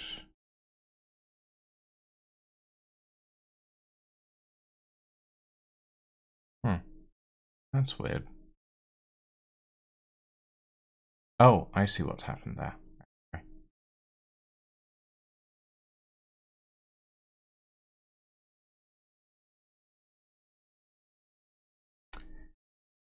Okay, nice. That I am pleased with. It's it's not exactly been an easy thing to get to this point, but I am pleased with it, and it might not be that there's perfect clearance, but it's clearance I can live with.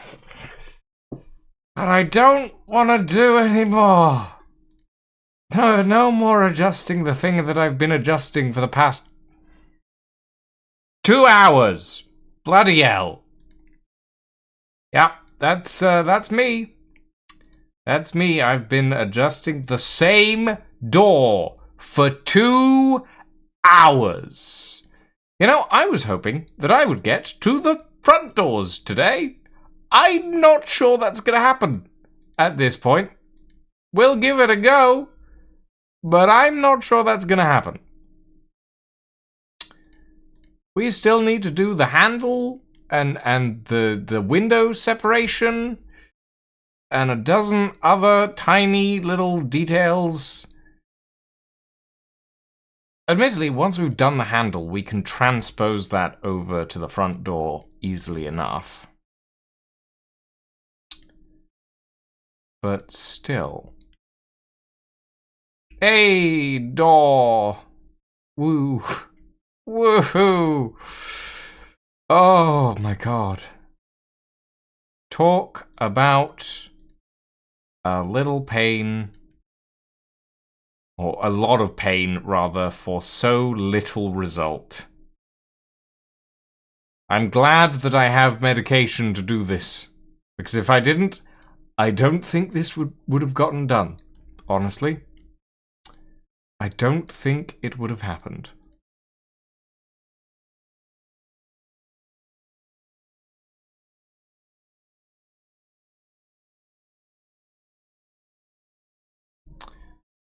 And I need to pull the internal edge as well. That's the other thing I need to do.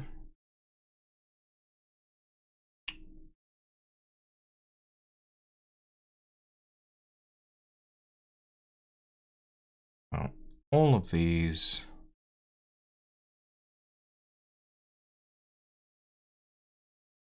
need to go.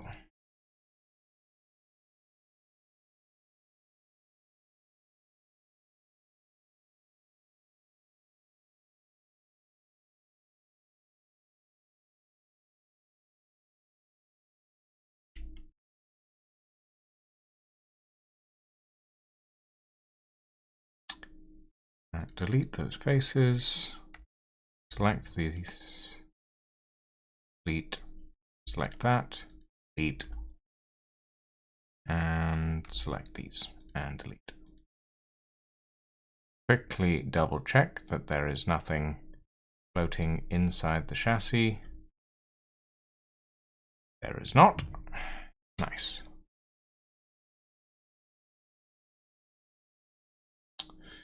You know, I was thinking about making quilted leather inner doors. I don't think I'm going to do that.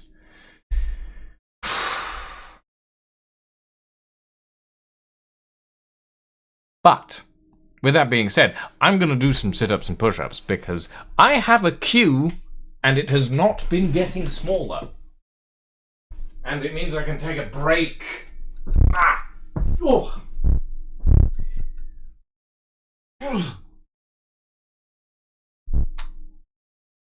1, 2, 3, 4, 5, 6, 7, 8, 9, 10, 11, 12, 13, 14, 15, 16, 17, 18, 19, 20.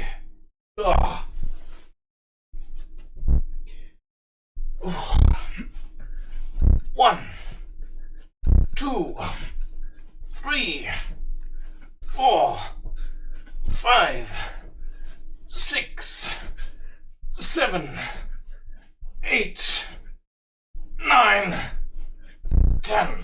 Oh, ow. Oh, my core.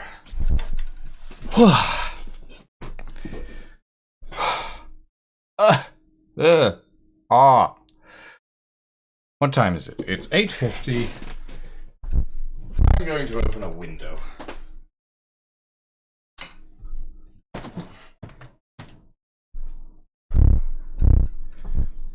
I apologize if you hear children screaming in the street. That's how it be.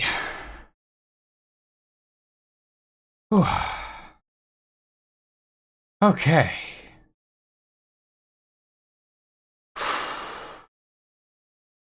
Right. We need to give this edge here a very small 3-point bevel.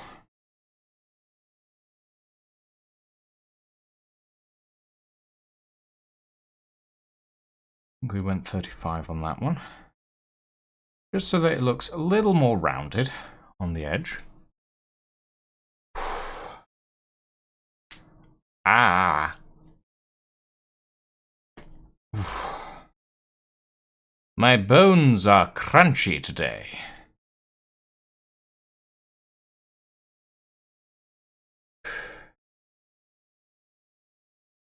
Okay.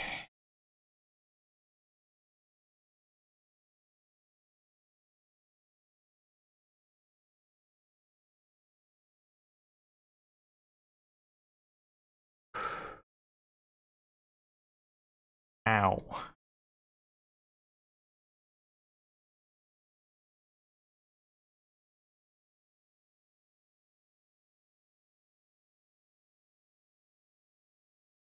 Okay. Right. So, now that we've gotten back to where we started this stream...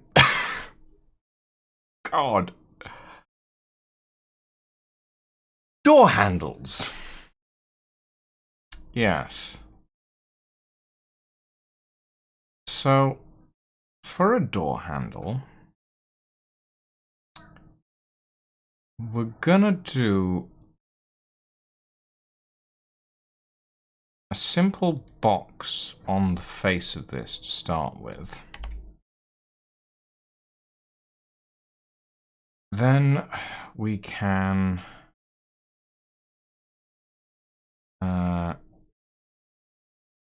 SZ0 to align. Same with these edges, SX0, SX0. So this is a properly aligned box now. I'm just going to double check that. There we go. And we will move this around a little bit. So if we say this should be sort of like this as the door handle. We're not going to be precise in our measurements, but we will extrude inwards on the y-axis. Not until it goes all the way through, but to about 250. Okay, so E, Y, 0.0250, negative. There we go. And then, what we're going to do is we are going to bevel these interior corners. One segment.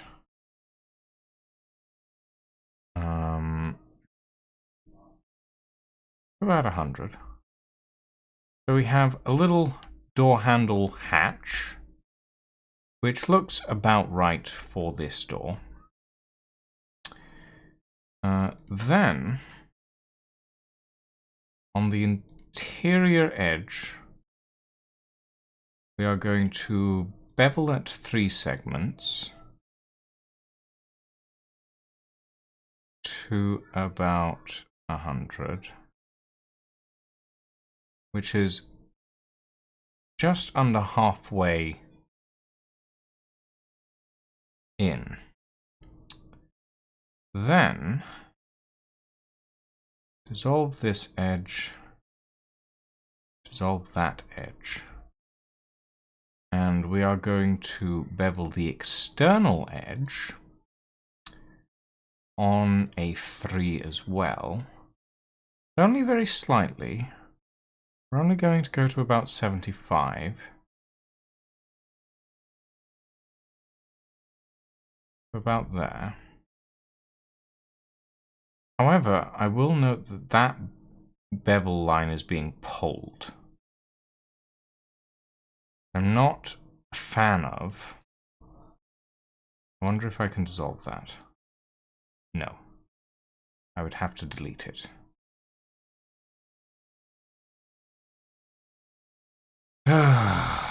All right.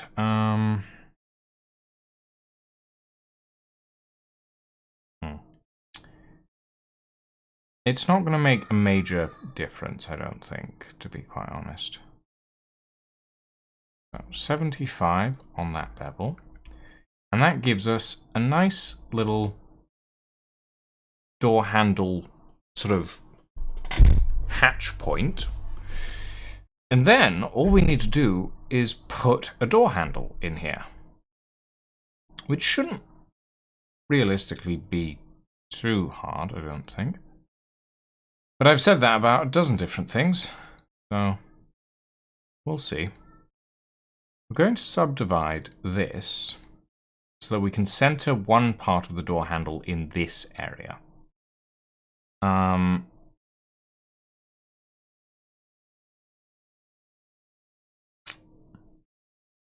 The other thing is pull handles for doors weren't necessarily around in this time period. If we look at the Duesenberg Aero Coupe, which is what parts of this vehicle are based on, you can see that it's got a twist door handle that pokes out the side. We don't need to stick to that design philosophy for the Rosenberg. However, no, that is actually bothering me a lot now, actually. I just realized. Delete. Delete. Sorry. Sorry, everyone. I know I'm just being a little fussy. But, yeah. That's not doing what I need it to.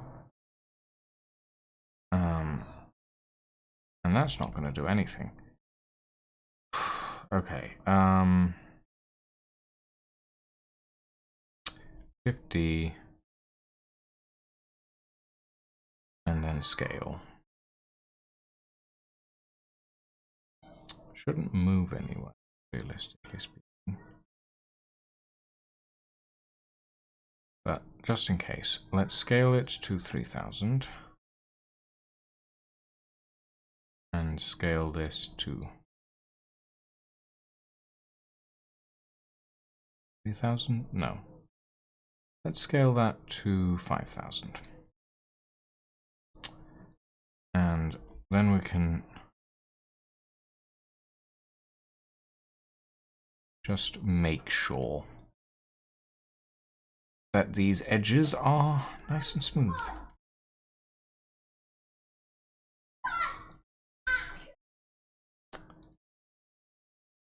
Just like this.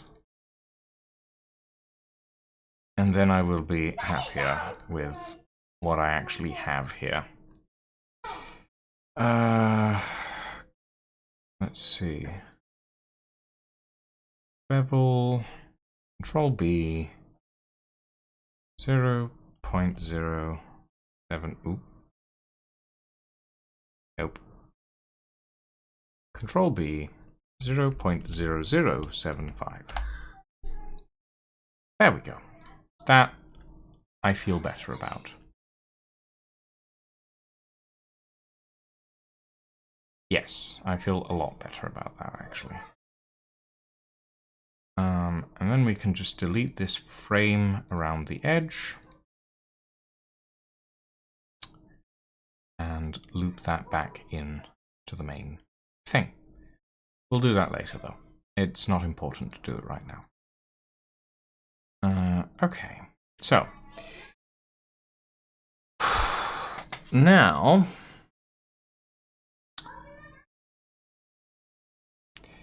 I really wish I could use this add cube thing to add a fucking cylinder. I really wish I could use it to add a cylinder, but I can't for some reason. For some reason, there's no add cylinder that has the same style of shortcut as add cube. Add cylinder. No, you have to do this, which is annoying, and I don't like it.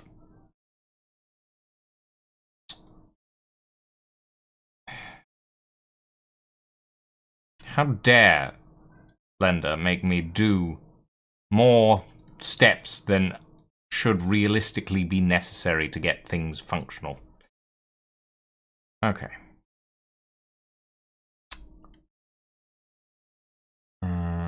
Pull you out. Dissolve the edges. The reason I'm going for an inset door handle and not the sort of protruding one that the Aero Coupe has is twofold. Firstly, it looks a little more streamlined. But secondly, you can still have a twist handle in an inset as long as there's enough space for the handle to move, which I think I should be able to manage just fine. I'm going to scale this down a little more to about here. And then we're going to move this so that it is centered here.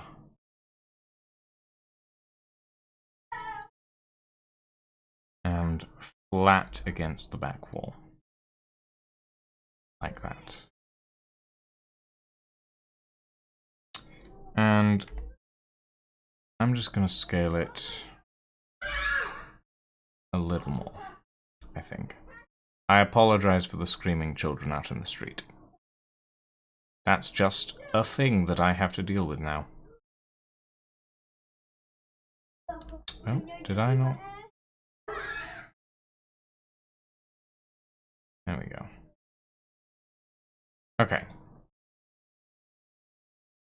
We're going to inset that very slightly, just so that it goes through there. And it looks a little more planted. And we are going to center this into this area a little more, just so that it's between these two.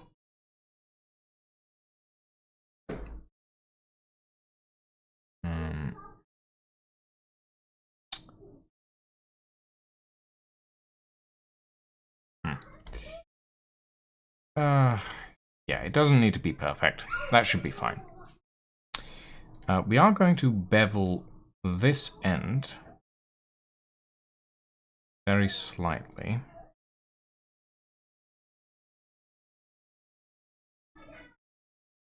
Just a 3-segment 30mm bevel.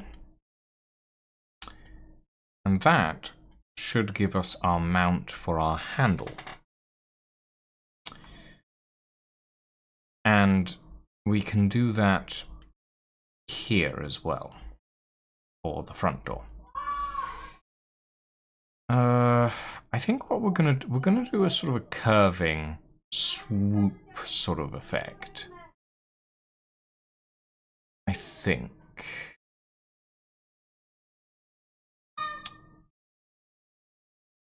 So if I just grab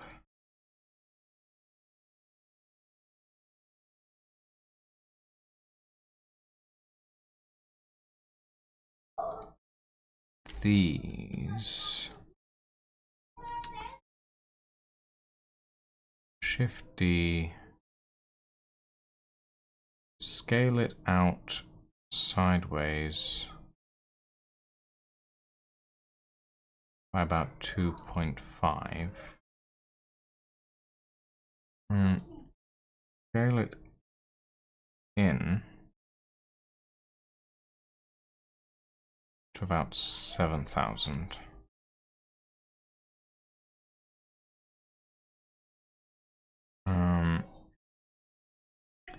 And then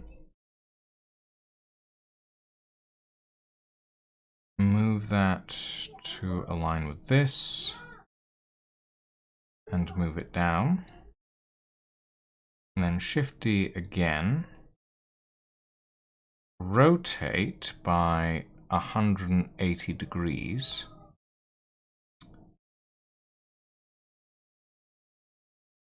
Grab this corner and pop it into there. And we have the basis of our handle. Yeah, that doesn't look too bad. You know? Not bad at all. We'll need to double it up. But I think before we double it up, we'll shape it a little more. So by distance, collapse vertices. And then we will scale. The end of the handle is going to be at 4,000. Then we go 5. Actually, no, we don't want to go 5. We want to go 4,500. Then we want to go 5. Then 5,500. Just so that it slowly gets wider. Then 6. Then 6,500. Then 7.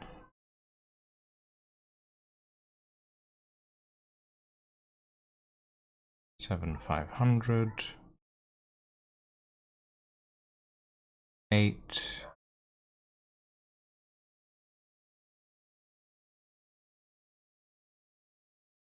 8,500. And yeah, we'll finish it off at 10. So it gets slightly wider at the beginning.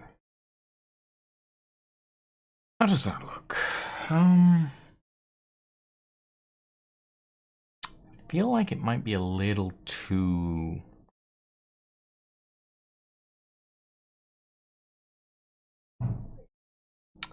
thin at the end.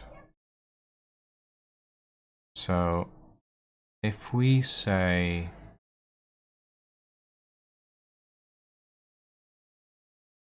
6,000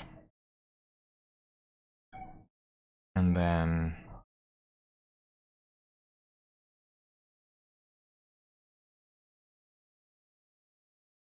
6,500.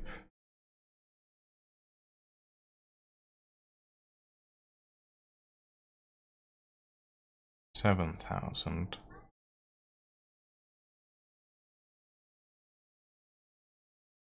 7,500.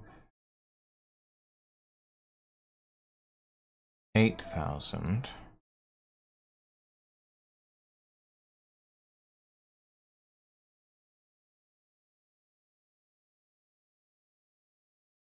8, 3.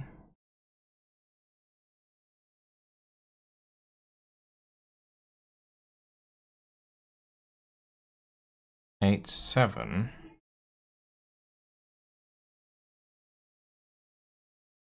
9. 9, 3.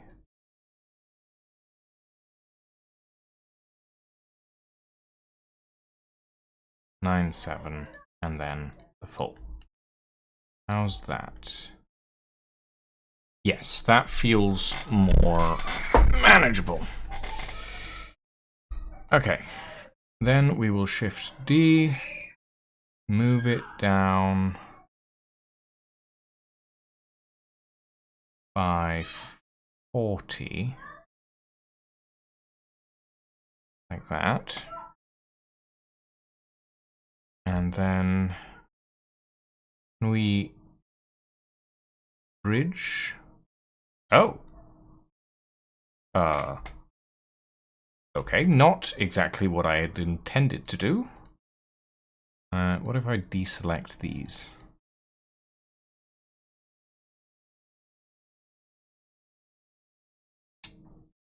And then bridge edge loops. Okay, yeah, no, that did not do what I intended it to.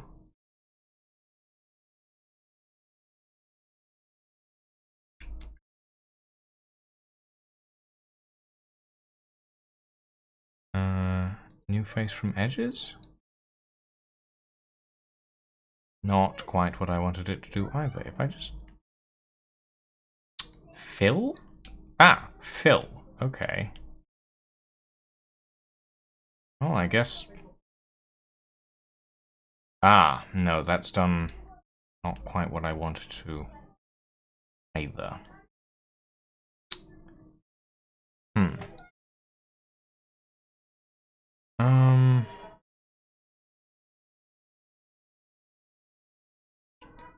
I'm just gonna do this manually. And then we will bevel the outside of this. It's an incredibly small detail. To be fair, it doesn't really need this much effort. But what's the point of... No, I need the other one. There we go. What's the point of making something like this if you're not allowed to spend time on the little details, you know? If you want to spend time on the little details, and you should be able to, no one should stop that desire.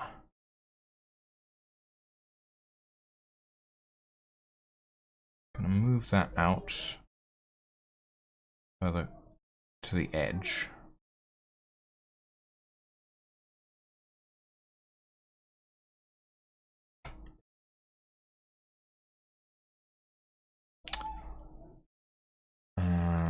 Okay.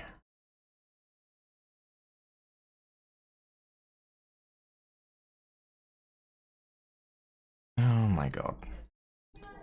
I'm gonna close the window in a minute because the children in the street are driving me a little bit nuts. That is very annoying.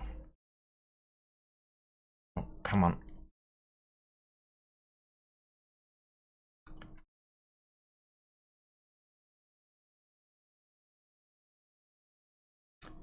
Come on. Nope, still too close. There we are. Okay. Attach that. And then we bevel. Ooh, okay, maybe not quite yet. Now we bevel. Yeah. It's a little much on the beveling, to be fair. Maybe we just do a 1 bevel.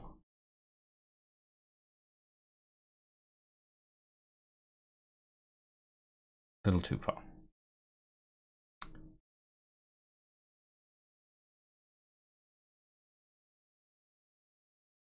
That's not bad. I feel like we don't need the central bevels, though. I feel like that's unnecessary at the moment. We just want the edge bevels.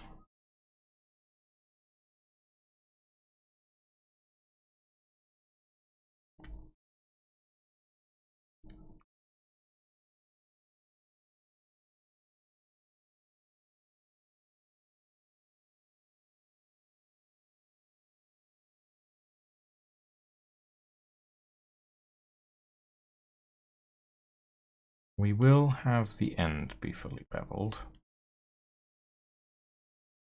There it is. Okay.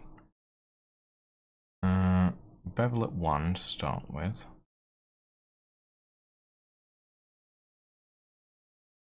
Bevel on 13. No, I want more.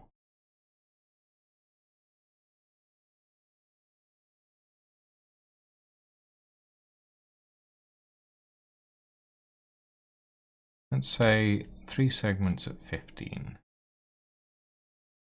How does that work? That's not bad, actually. I quite like that. I feel like it could be smoothed a little bit. Shade smooth.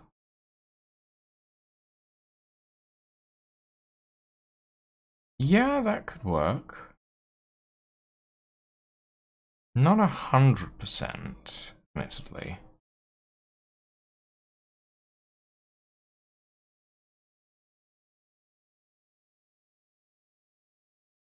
I feel like maybe this would have made it a little...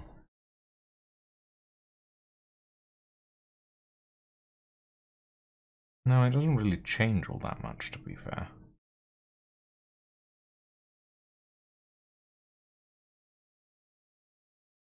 Is this where I actually use an even bevel?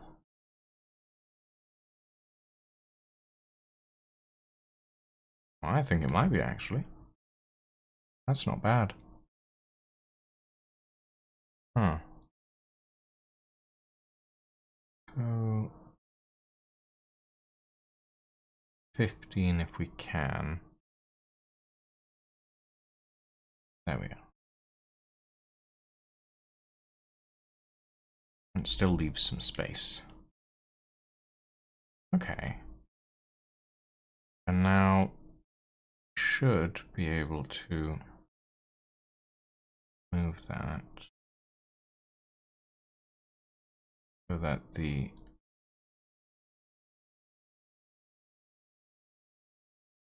pieces are in alignment like this.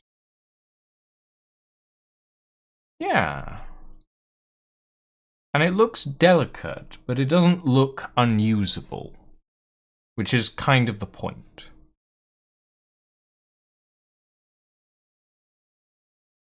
Yeah, I like it. Like, it looks like you could put your hand in there and just press it down and it'd open the door. Functionally speaking, it doesn't do that in game, but visually speaking, I'm pretty happy with that. Okay.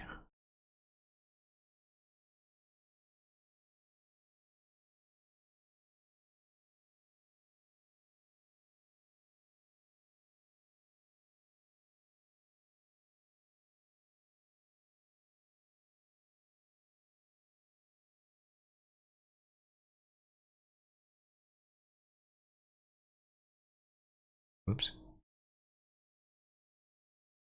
Okay.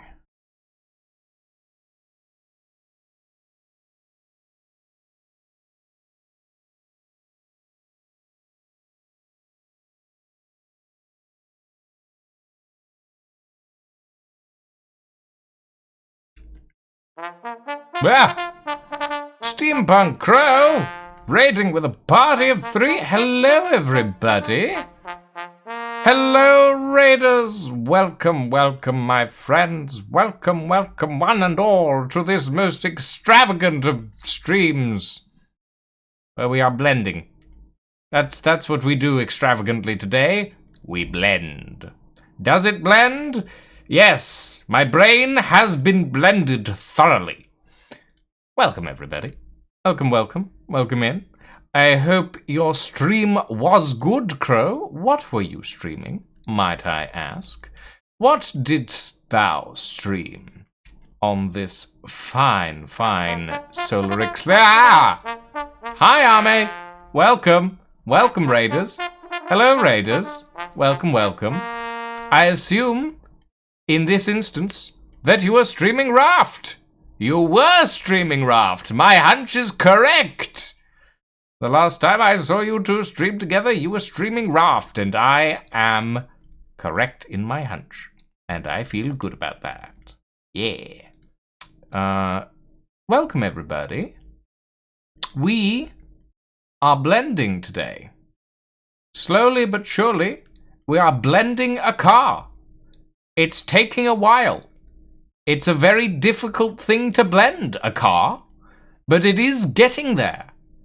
If I exit edit mode and we enter the shaded mode, you can see a small chunk of the progress that I have made, but I will start enabling more pieces so that you can see the rest.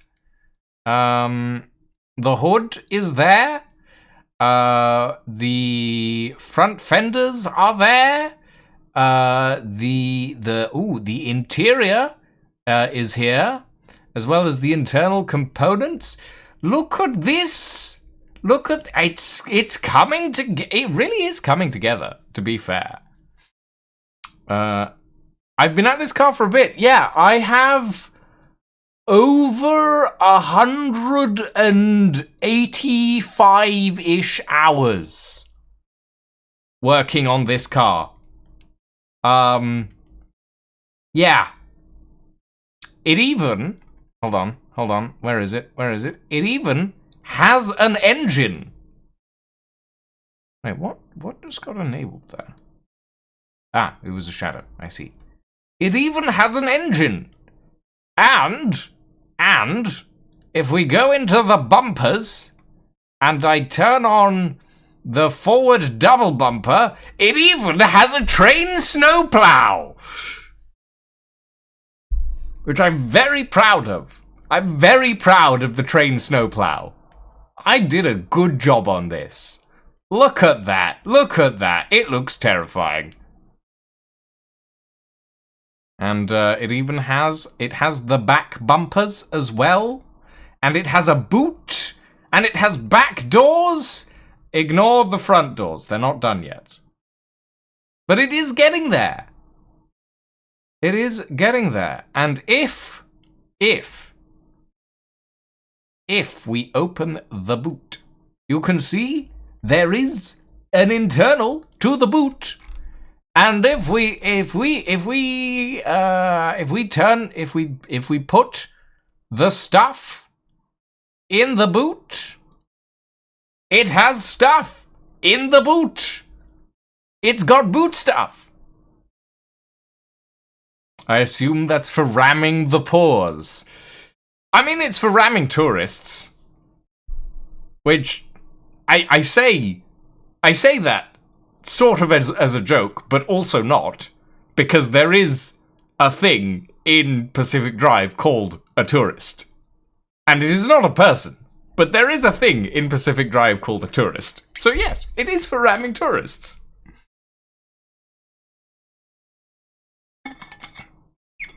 There are also lights. I have modeled the headlights as well. That is a thing that I have done.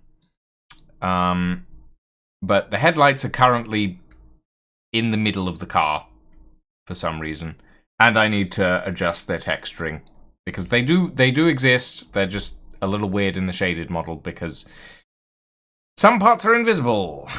Yeah, but the headlights have been made as well. We have attachments to make. If I, quote-unquote, open the back door, you can see we have seat attachments, we have little boxes, we have cables, we have a dozen different things that this car needs to function in-game. But it's getting there! Slowly. Really, really fucking slowly, but it is getting there. My god. But yeah. So this is what we've been blending, everybody. An absolute beast of a car. It is a six-wheeled Rosenberg, or Duesenroyce, if you prefer. And it's taking a while, I will admit. It's taking longer than I possibly thought, and I may have bitten off a little more than I thought I was going to be able to chew. But we are chewing! Slowly. Very slowly, we are chewing. I think I might want to redo the boot. I'm not certain yet. But yeah. So at the moment, we're just working on the back door. We're close to being done on the back door. And then we can start work on the front door. Yeah, it's a lot. It's a lot. There's a lot going on here. But yes. So, progress is progress. It's very slow progress, but it is progress. And that is the important thing. And eventually, I will drive this car in Pacific Drive. Not in real life, but I will drive this car. One day. But for now, doors. So much doors. Like, I'm starting to get sick of doors, and I still have 1, 2, 3, 4, 5, 6, 7. 7 other variations of doors to make. There's too many doors. I mean, yeah, I would want this car in real life as well, Dragon Reaper. You can't get this car in real life. However, you can get the 1938 Duesenberg Aero Coupe in real life. It will probably cost you a lot of money, because the price is not listed, which means it probably costs a lot of money. Alternatively, you can get a 1930s Rolls-Royce or a 1935 Duesenberg, which is a very nice car.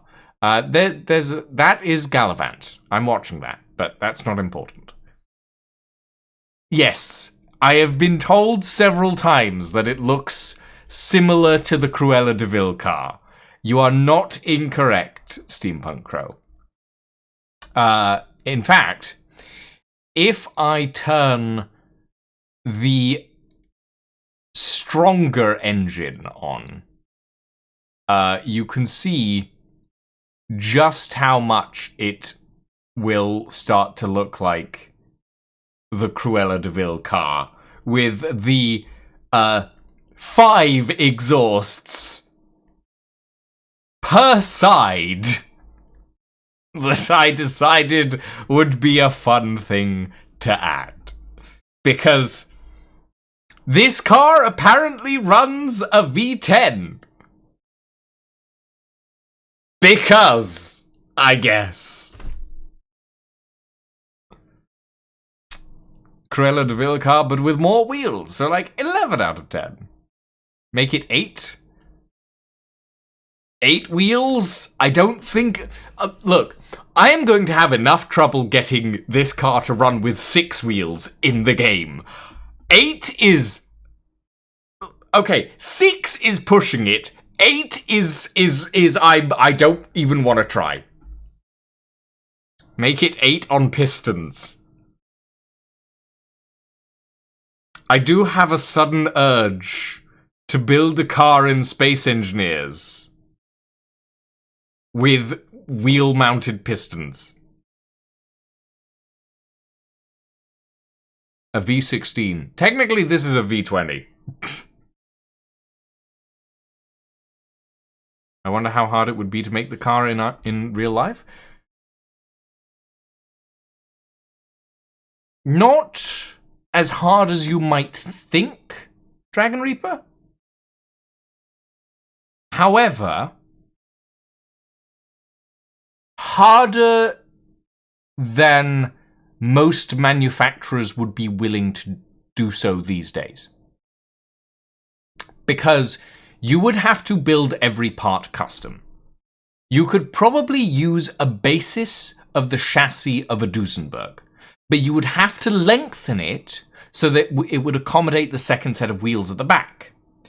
And the expanded cabin, or vehicle compartment.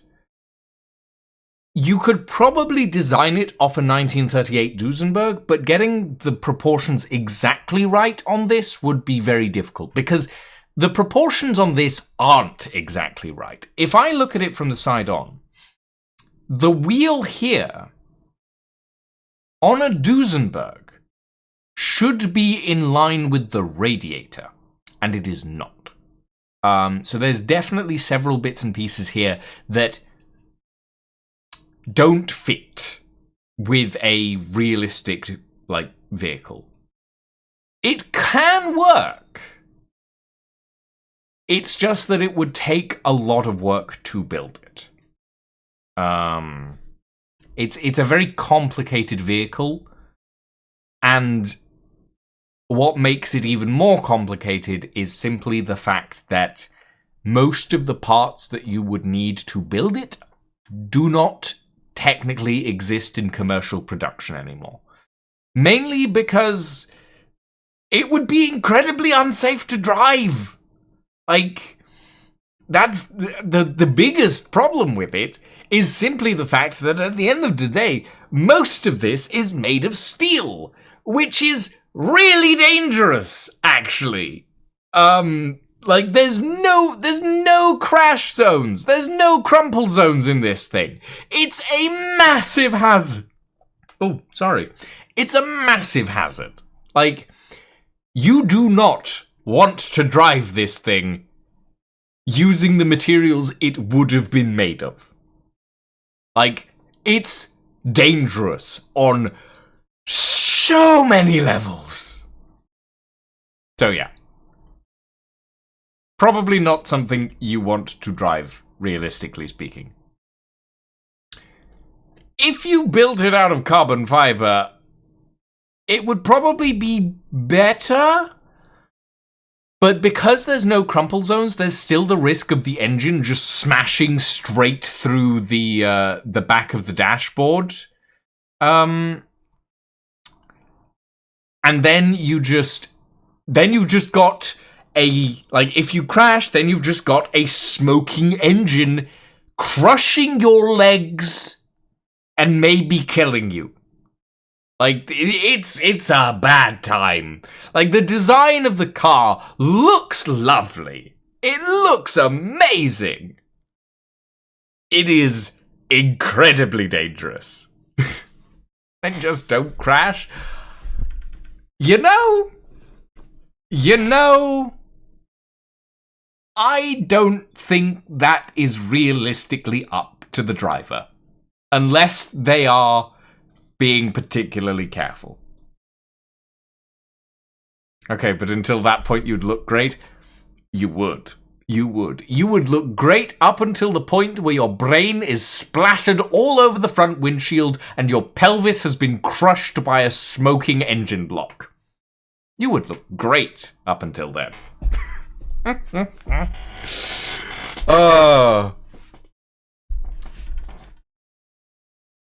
Yeah.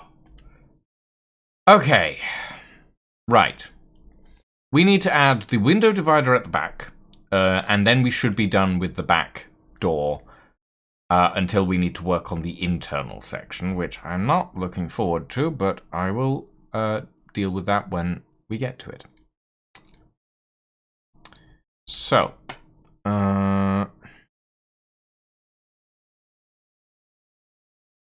Merge these by distance. Dissolve this vertice.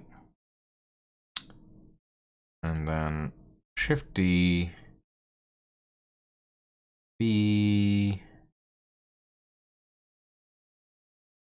and slide. There we go. Okay. Now, this line, we subdivide, grab the vertice, double tap B, and align it with this. Then, oh, whoopsie. It's not intentional. Then we grab our little guidance pole, delete that, grab these vertices and link those together. This we need to subdivide once and then run this along to there and merge by distance. That is our little guiding pole. The guiding pole is there to represent the division point of the window. It is essentially level with this, but I may change that. Because I don't, Hold on, let's take a look at this. Actually, no, I think I'll keep that as is. Also, there is this electric motor with like 2,000 horsepower that fits inside the wheel. And, you know, you have 6 of them. Yeah. Well, if you want to go 88 miles per hour in Pacific Drive, do I have a mod for you? Dutch, who is the person who inspired this, created the 1981 DMC-12 DeLorean for Pacific Drive with multiple variations to include the ones from multiple films, which is pretty cool and I think looks very neat. So if you want to play Pacific Drive with this mod, it does exist and it is very cool.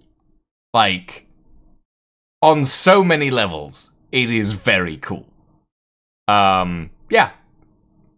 And to give you a bit of an insight onto how much I'm actually, like, how much I am physically adjusting for this car, the DeLorean had over 900 files modified to make it work.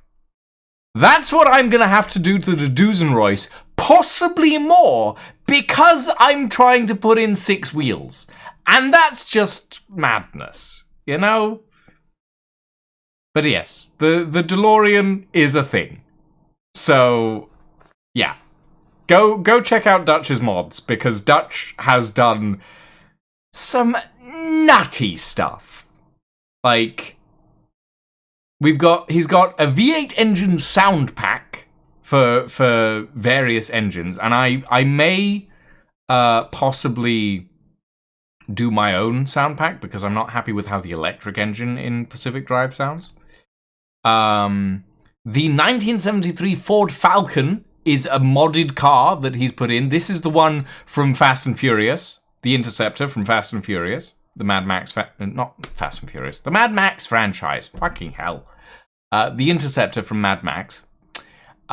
He's done a 1985 Ferrari 412, which looks very cool. This was the first one he did, and it looks really neat. And he's done the DeLorean. And they're all fantastic. I love them.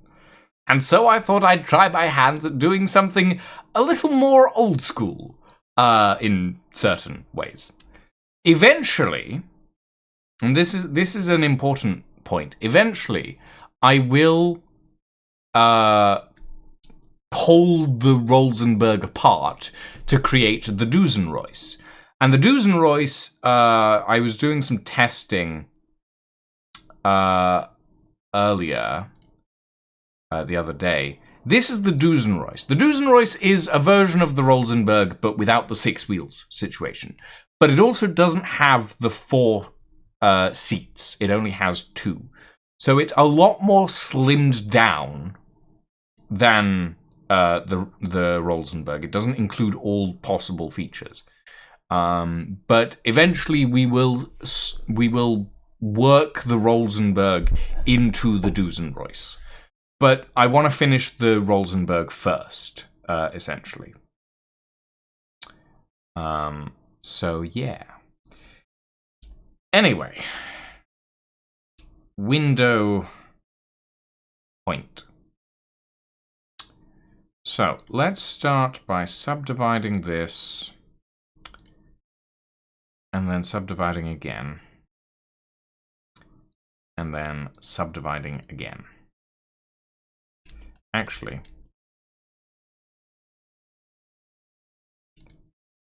what we should be doing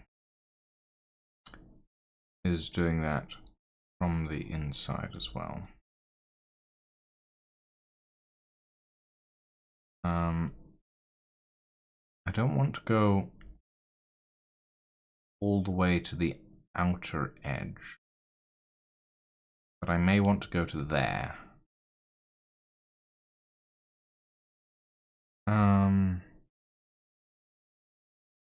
Actually, no, we'll just go to there. And we will subdivide.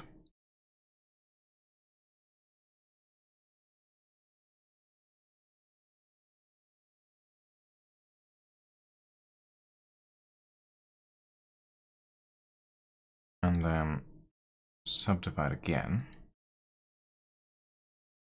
And then we shall subdivide this center portion. God, it's so difficult to see.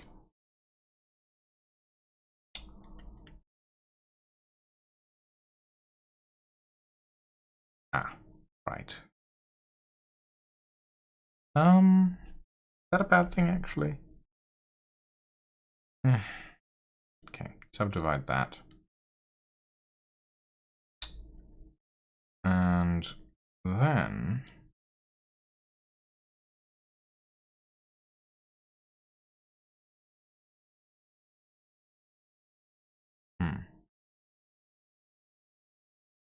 subdivide these. I think, yeah, okay. What I actually want to do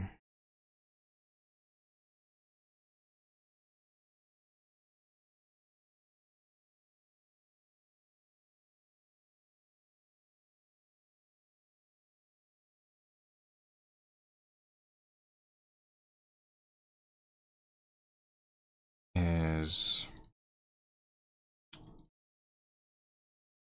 that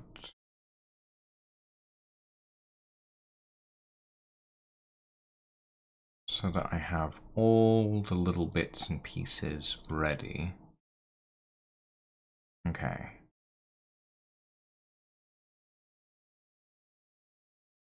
So, we want to connect these here. Actually, no. We don't want to connect those there. What we want is on these, we want to subdivide those. And then we want to do the same on this side. Then we want to subdivide these pieces like that. That goes to there. This goes to here.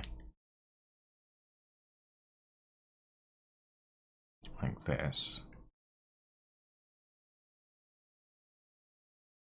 And then...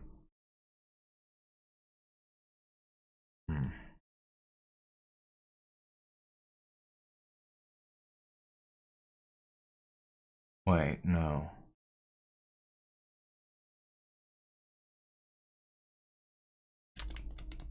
Nope.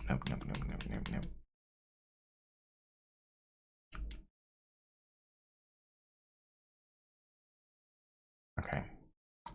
That's what we want to subdivide.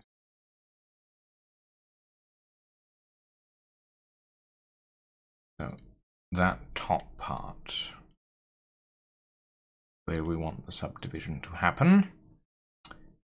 I realize I'm being very picky, but I want this to look good. I think that's important. Okay. Now.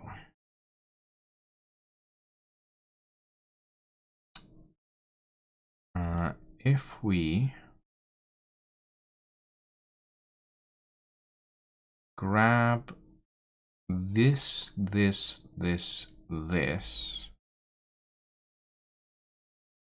interior points.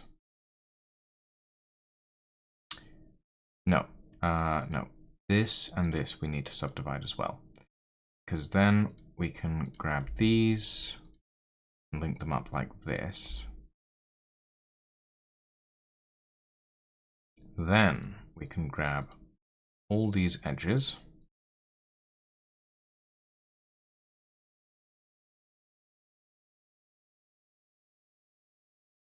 That. I grabbed it all from the inside as well. Yes.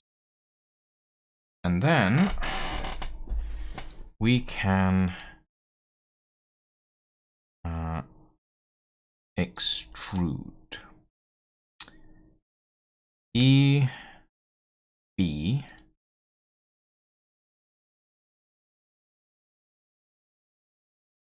oh.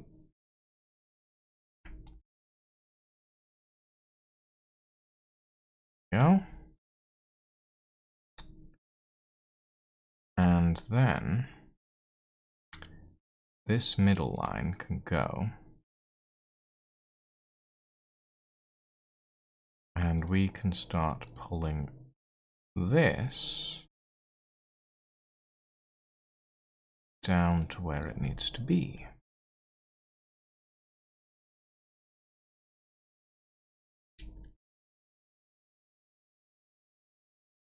And we will do so like this. And once that's there, we grab this and link it into that. And that gives us a little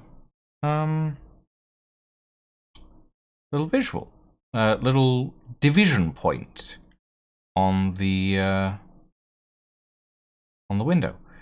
Then we extrude once again, and we move it down to that point. And I think at this point, all I need to do is rotate. Actually, no, I'm not going to rotate it. I'm just going to, if I move it on the normal,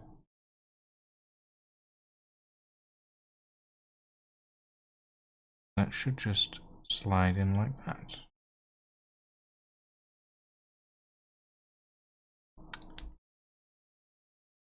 And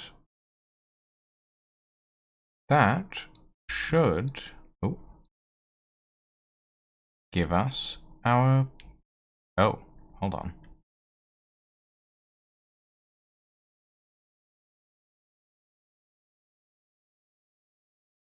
There we go. Now it gives us our window division. It's not quite exact, but I am relatively happy with this. So now I should be able to dissolve these edges, dissolve these edges, and dissolve the ones inside.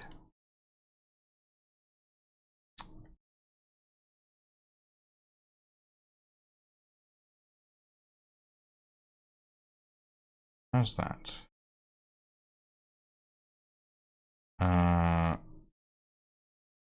No, something's gone weird there. Or has it? Has it gone weird, or is it just being odd?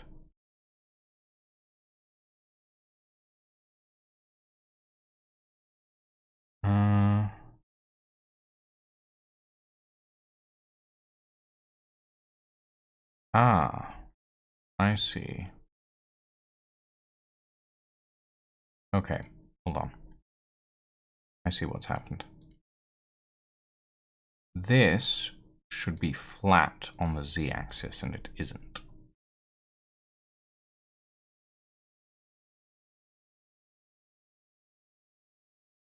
Didn't I do this side already? Oh, no, I didn't. Okay.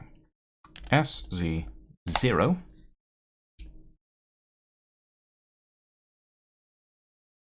And align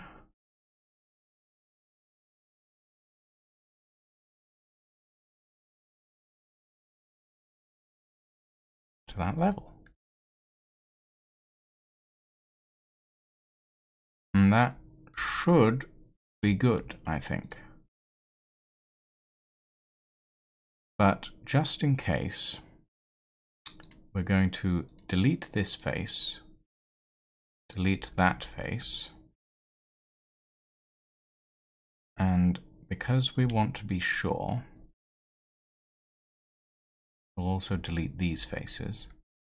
You can see what it looks like now, or what it would look like, technically speaking, with a window in. Which I think looks pretty nice. I'm going to add a handle on the inside. One here for, well,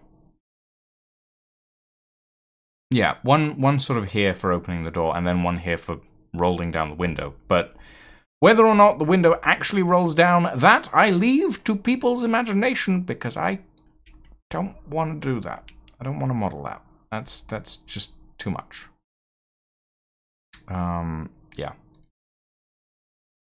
Okay, let's subdivide these. And then these we will move up to that level. Though they are not quite aligned, I'm realizing.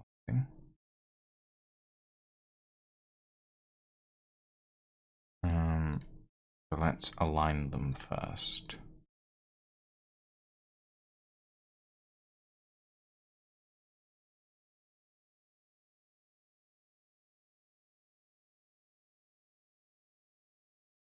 Like that.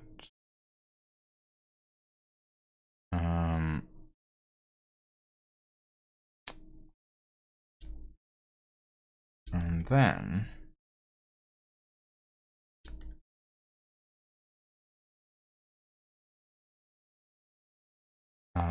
on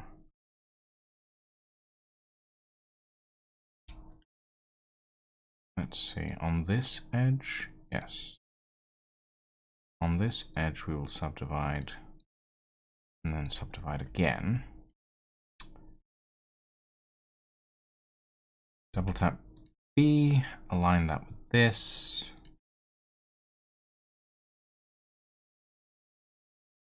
Align this one with this.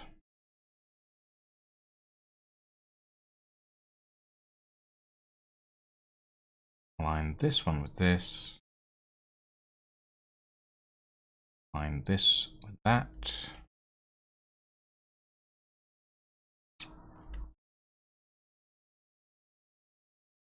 And we're not going to align anything on this side. That shouldn't be necessary anyway.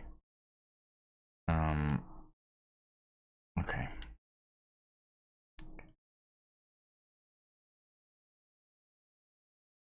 That goes to there.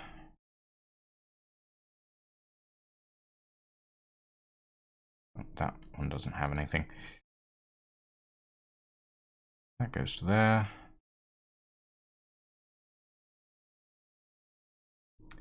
That goes to here.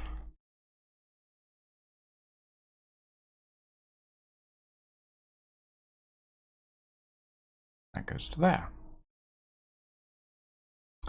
And we need the ones on this side as well. So we'll subdivide that.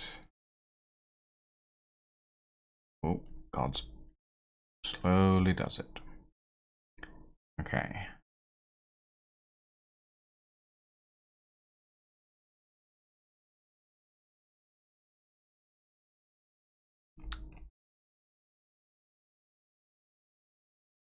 That to there.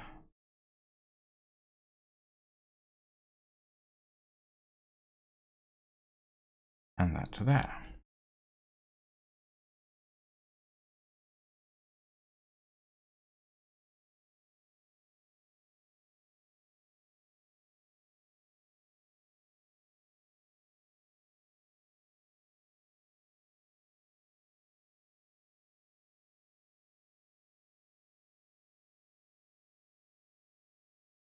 Okay. And that should, if I just select all and merge by distance, merge 20 vertices, and make me very happy. Now, if everything has gone to plan,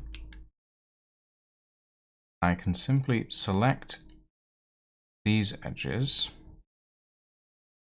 including this tiny one here. And that will create a window, or will create a wall, which will eventually be a window. Which I am happy with.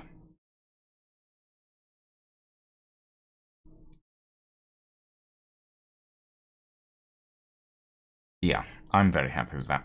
Very happy indeed. Very happy indeed. So happy, in fact, I might go down to the kitchen and grab myself a drink in a moment. Because hydration is important, kids.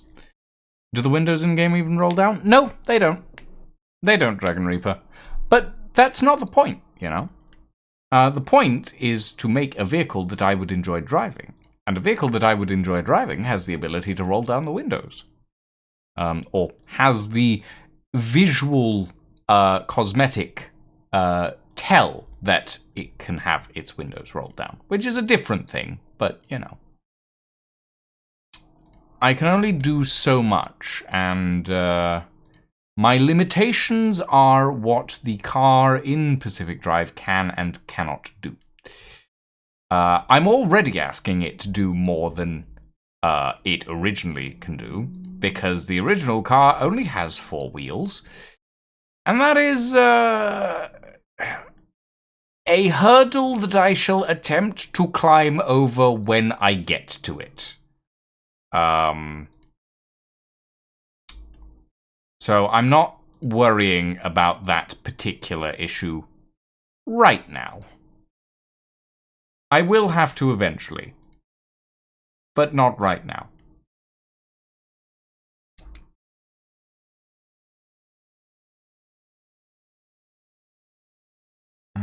Okay. It also depends on how the tutorial is coded. If the tutorial is coded to just be like, add 4 wheels, then I think that should make my life a little easier. But if it's coded to be like add all wheels, that will probably make my life a little more difficult, because it means I'll have to recode the tutorial as well.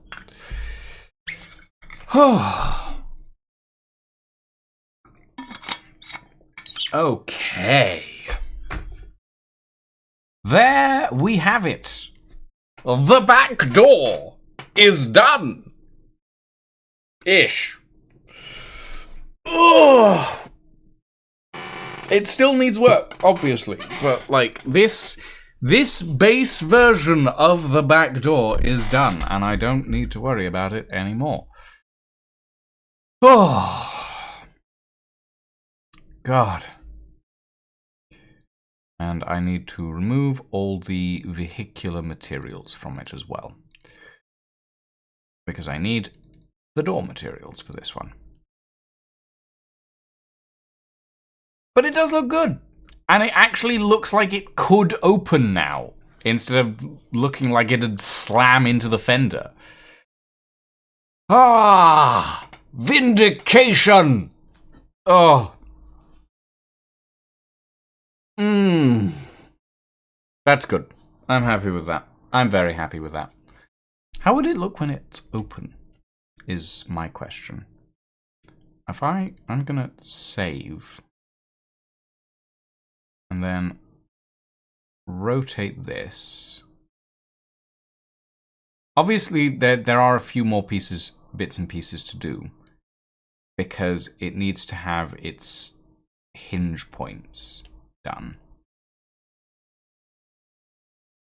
Yeah, that's not bad.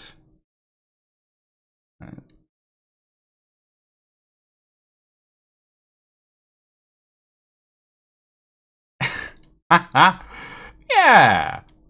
Look at that. That is not half bad. I like that. I'm very happy with that. I'm going to take a print screen of that, and I'm going to send it to the arts channel with the caption, door! Nice.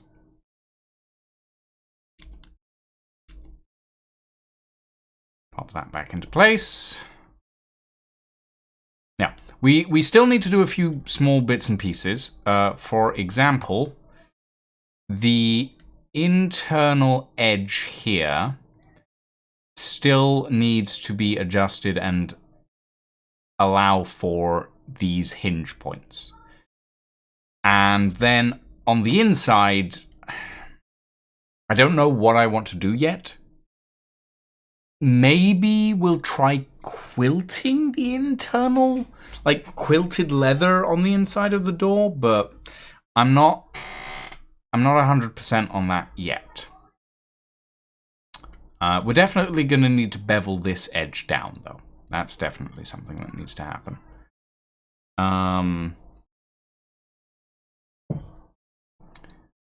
Then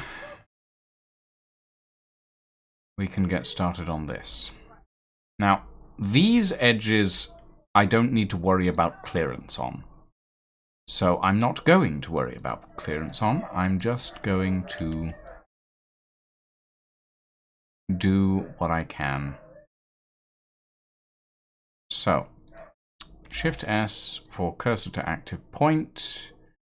Work from the 3D cursor and start grabbing. All these panel pieces need to be scaled so that they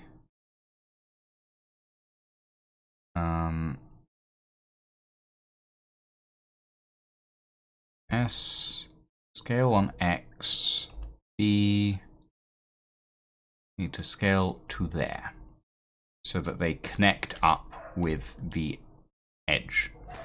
Then we can exit the edit mode for this and fuse this down into the front door.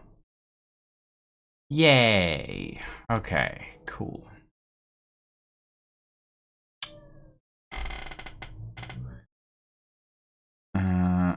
Now Now, as you can see, the front door has a few extra pieces of geometry, which I don't really want to think about, but I'm gonna have to. Including but not limited to this piece here, which curves in. But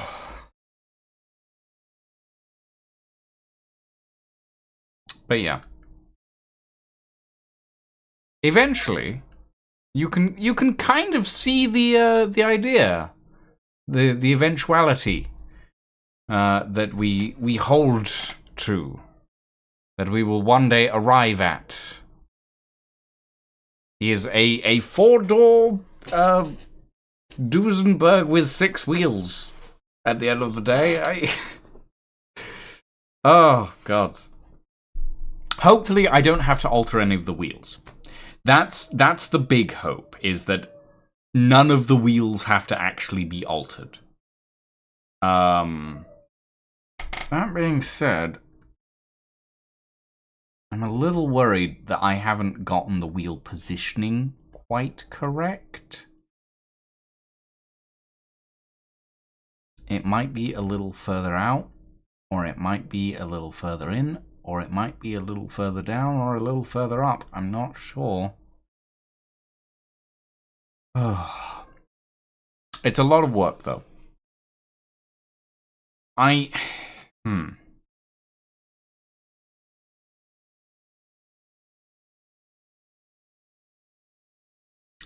think I do want to do kind of the same thing that I've done here for this door, because the 1938 has this sort of additional window piece, but interestingly, I don't think it has. I don't think you can roll the window. No, you can roll the window down. So this piece is just kind of for show, by the looks of it. The other thing we need to mount onto the front door is the wing mirrors. Which I think will do the sort of rounded style that these sort of older cars have. The wing mirrors here are mounted on the sort of tire casing. The wing mirrors on the rolls are mounted to the windshield.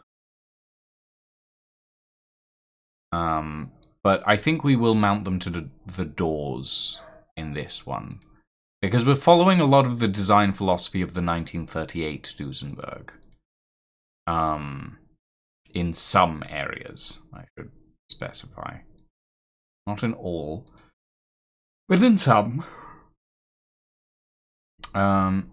Yeah. Okay. So, first thing I need to think about is, have I already scaled this in? The answer seems to be yes. Hold on.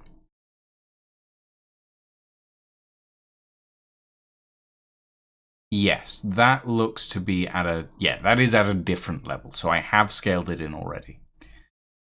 Nice.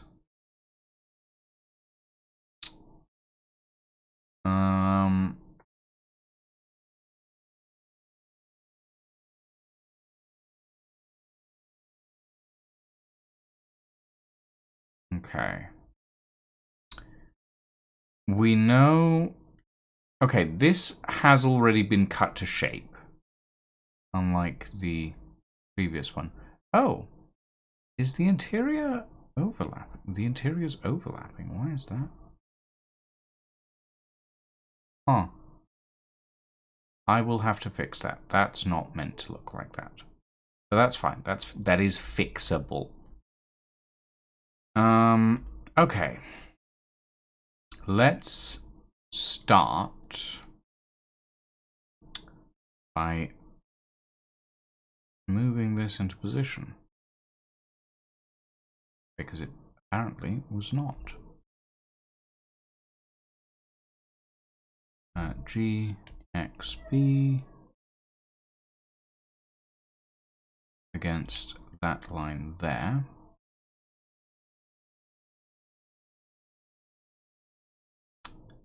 And then subdivide that, grab this, slide it up.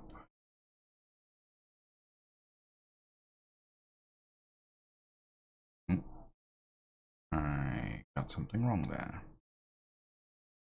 There we go.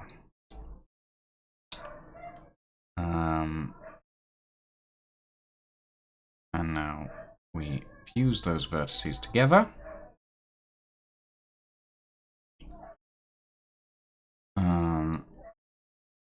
We grab this vertice, Shift S, cursor to active, 3D cursor, scale, grab face,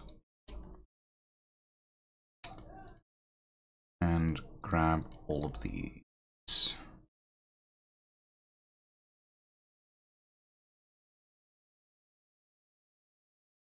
And then we'll scale them to the right length. S, X, B to that face there. And it means that this curve is a little longer than the one at the back.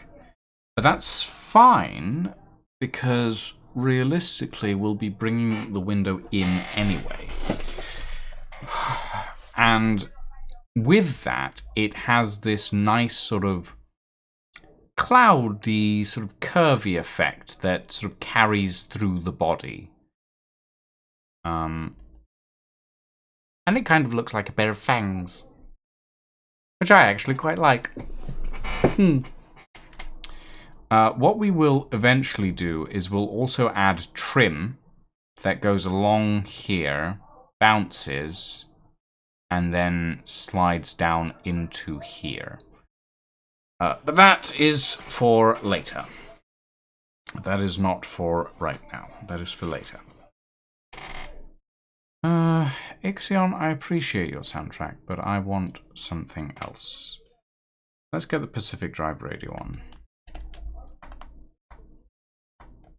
If you guys want to just see the preview, so just the car itself, and you don't want to see me swapping between tabs all the time, do let me know. Because I know I'm a little scatterbrained at times.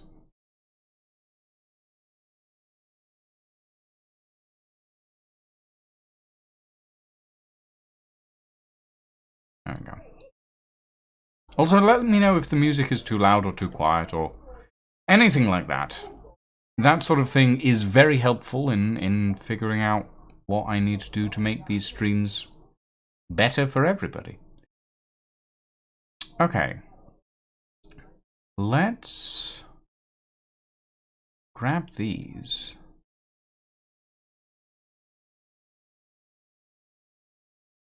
And then Shift D and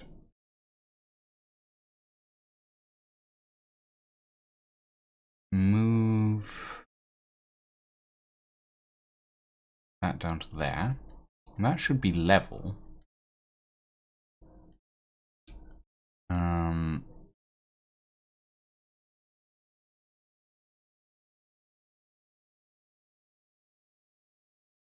So let's subdivide that now.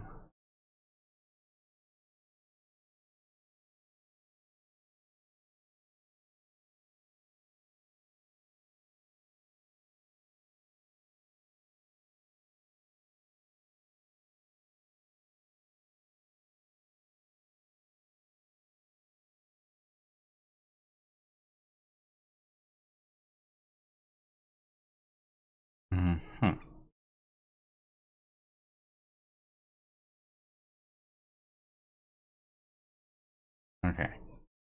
And we'll just sync this up for these points, just so that we have a way to link that together.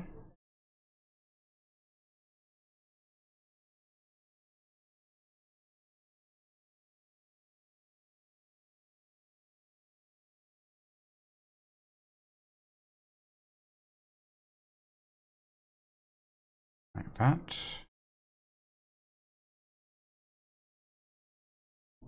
And then this one, and this one we will subdivide as well. Grab these two.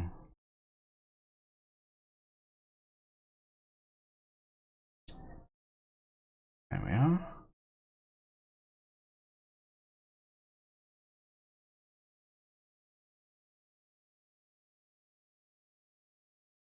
That to there.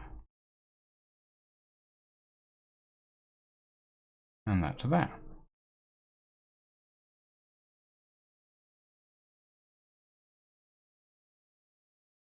And merge that by distance on the vertices.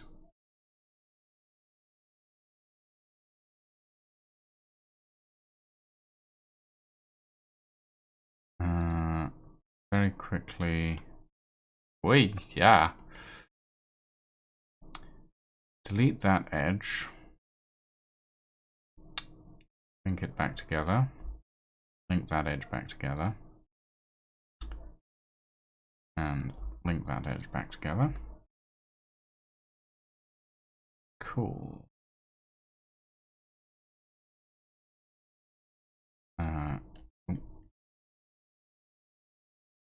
This one needs to be adjusted as well. So we'll delete this edge.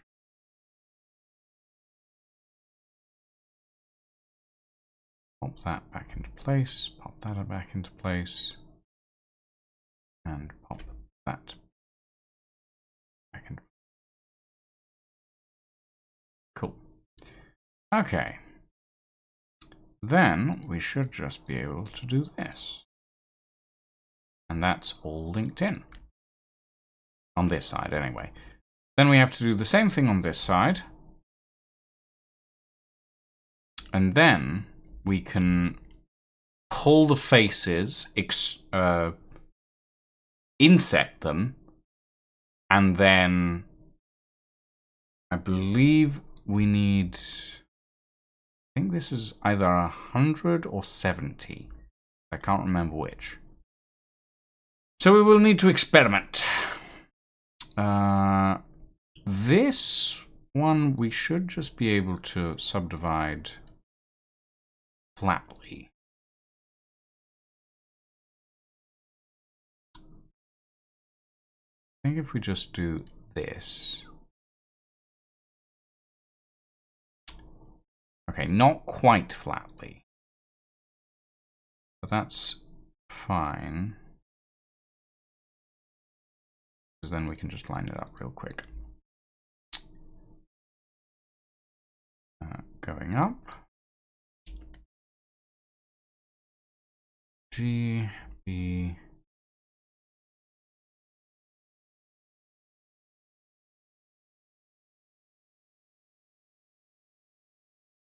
Cool.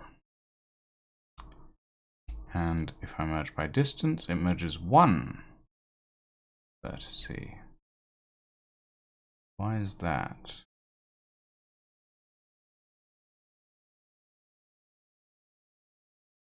That one on the edge hasn't merged. Interesting.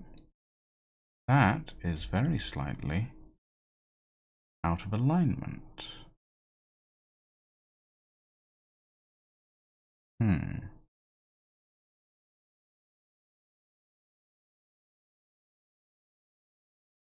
Okay.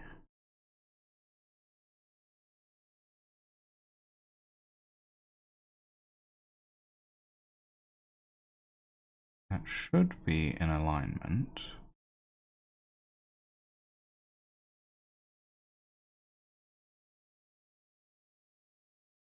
So let's assume that this isn't, because I've been stretching it around.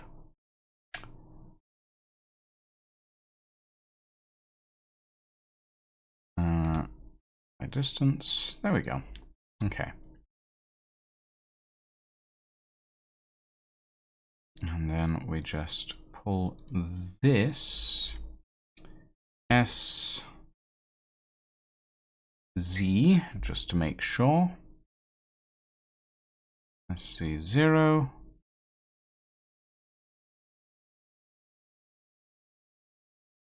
Cool. Nice. That's all that connected. We can save that.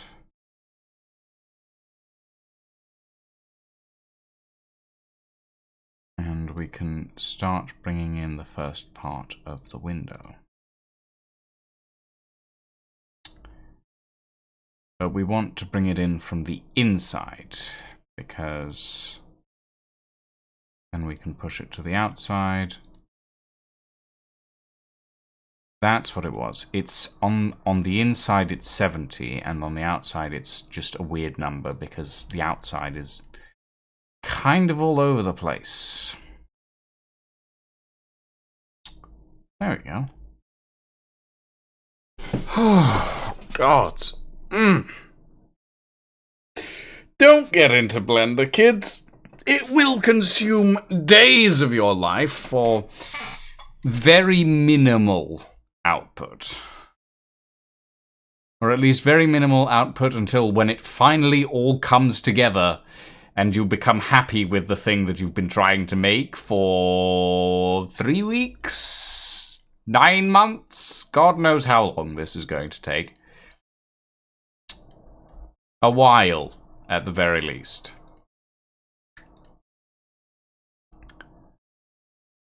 Okay.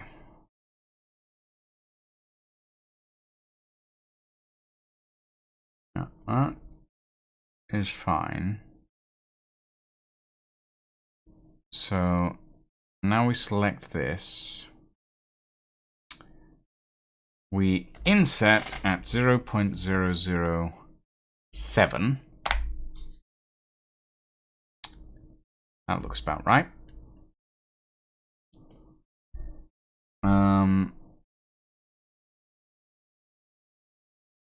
And we delete the face.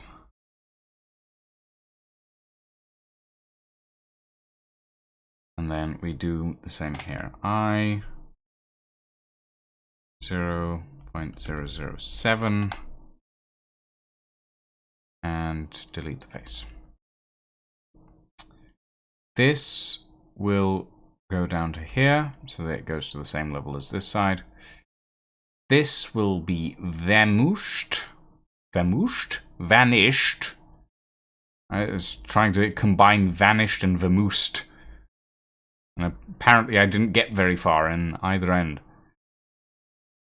Okay, and then we will... Oh. What has happened here?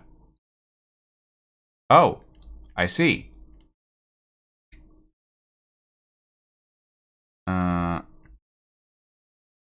Okay. That is definitely not an intended effect. Whoopsie. I fucked that up.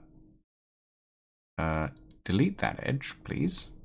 That was not meant to be where that connected.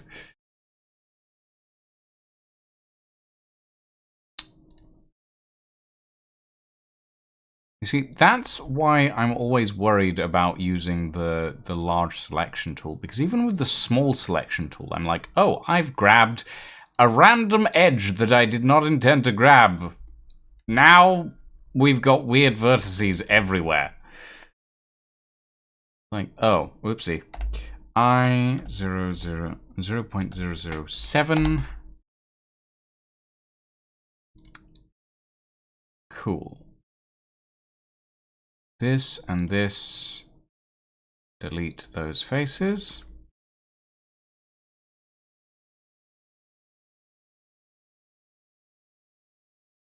Okay.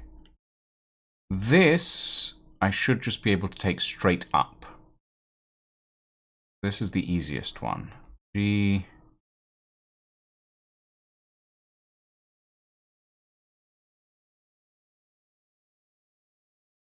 Okay.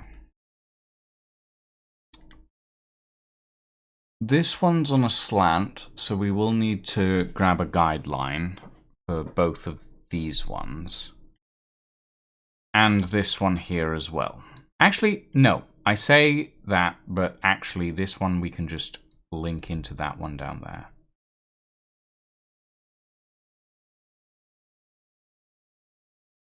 Because that's where it has to go. Realistically speaking, there's no other place it can go.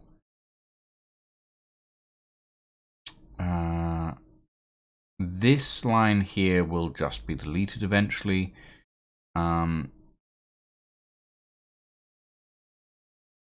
But let's start by putting that down to there.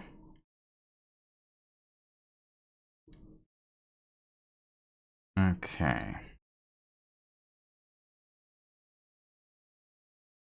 How does this look from the inside, actually? Yeah, that's a decent amount of exterior view from this angle. That's not bad at all. I mean, it will be a little more like broken up once we have this whole section in. Oh, but until then, I'm not too worried. And if it does get to that point, well, that's for me to figure out, I guess, eventually.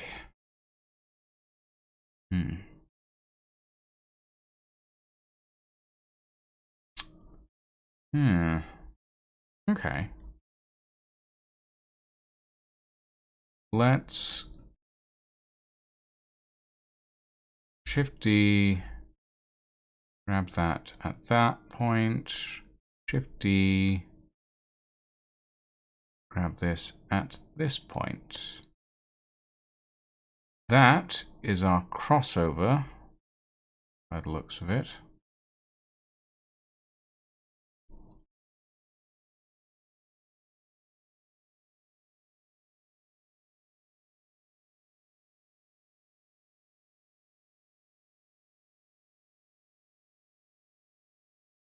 That goes there.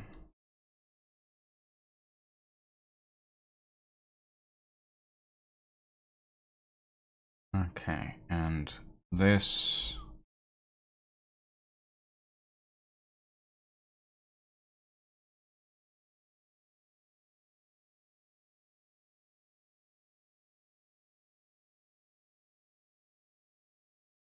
Huh.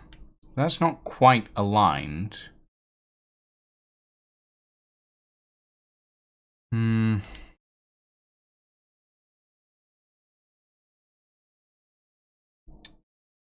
Let's use the back one. I don't want to spend any more time on this. Delete those edges. There we are.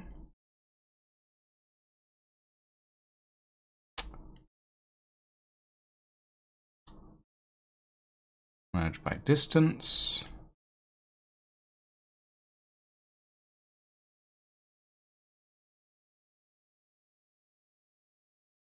Then we Shift D on this.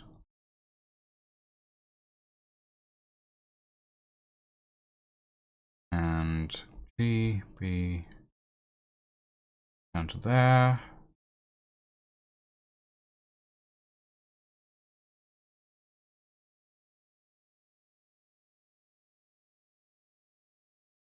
And align that with that. Then delete that edge.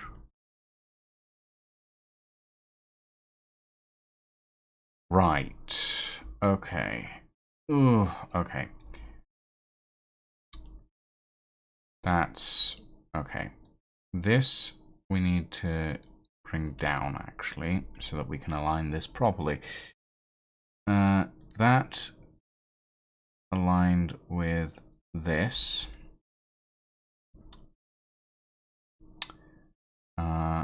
And then this can go this piece, double tap G, and align. There we go. Okay. So now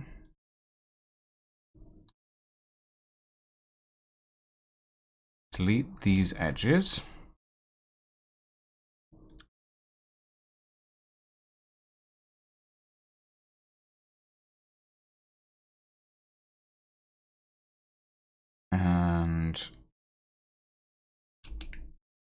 that can be filled in.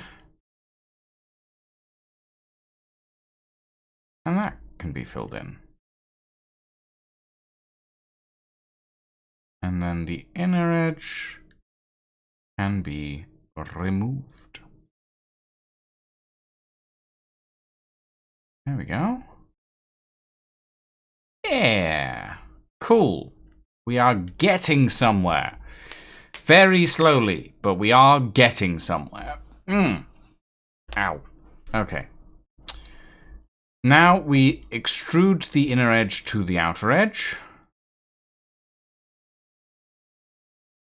Or rather, we copy the inner edge to the outer edge.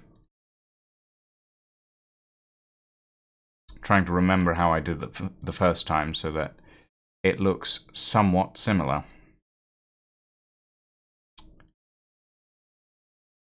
Shift D.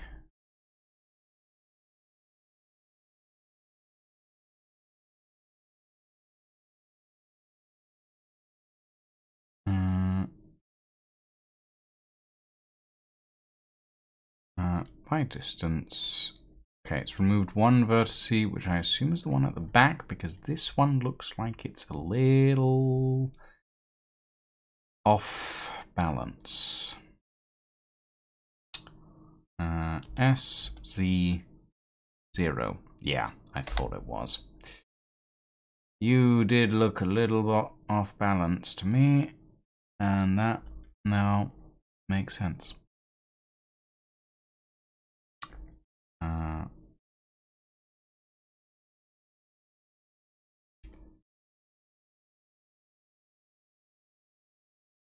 Okay.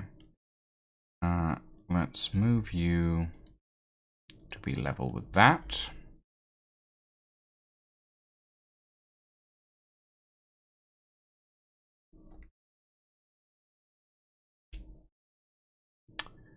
Still not removing that vertex.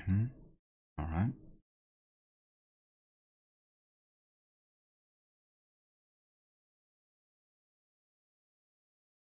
Merge by distance.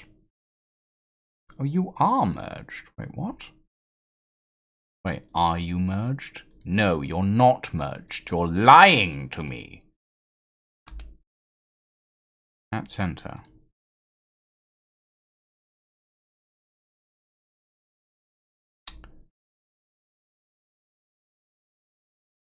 Oh, wait. Hold on, that... Oh. Okay, no, I've missed a crucial piece of information here.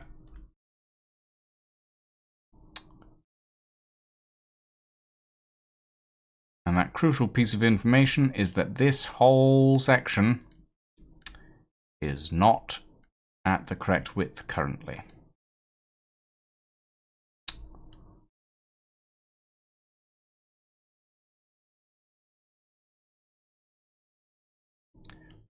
This needs to be wider. And I failed to notice that. It's fine, it's an easy fix.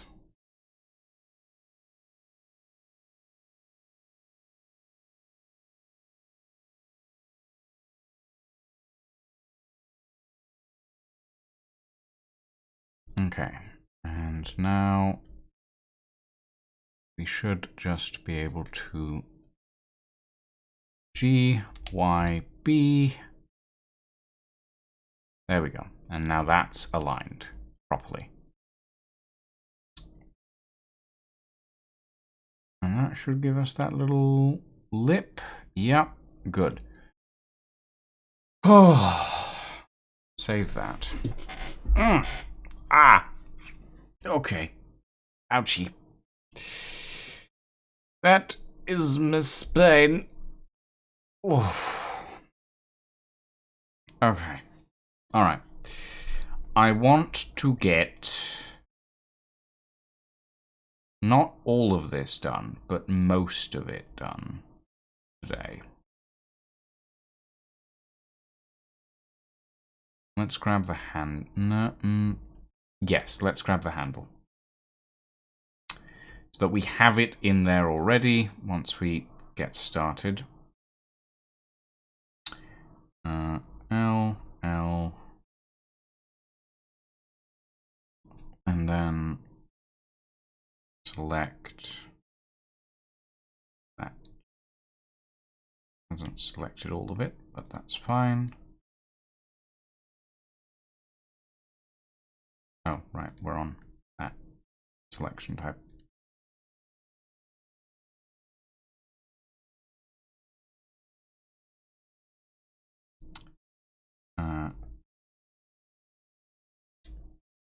Anything else get selected by accident?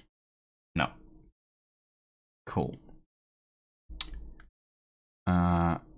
Slide that over here. To about there, I think should do nicely. We'll have it at the same level as the handle at the back. And press P to separate selection. Enter object mode. This goes to the front door and merges. Painless and easy. Cool. All right.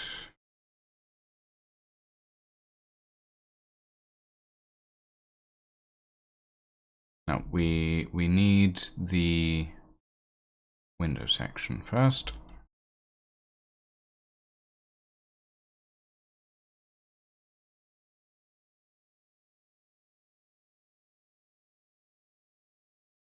Okay.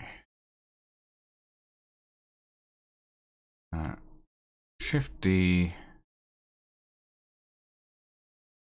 on the G on the y-axis with alignment to that point there. By distance, you have removed one vertex. I assume is this one. Yeah, it is that one. This one is still not connecting in alignment for some reason.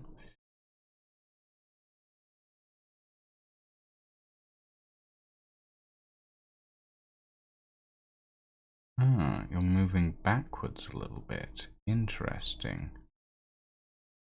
Why?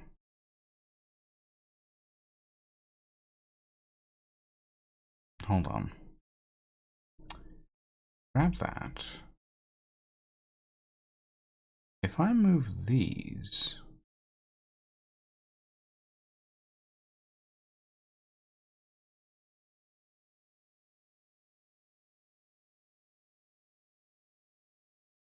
Move them back to there. That takes it even further back. What? Okay.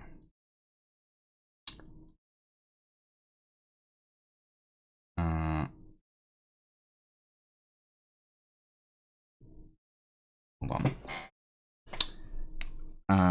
SZ0. Move this up to here.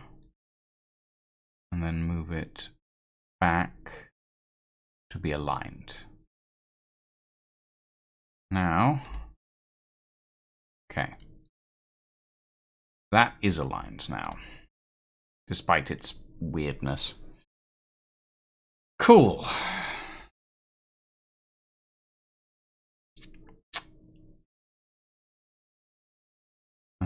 We need to connect these.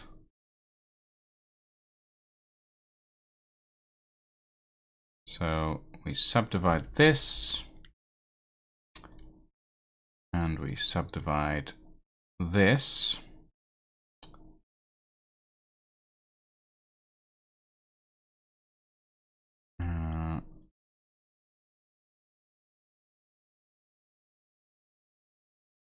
Yeah.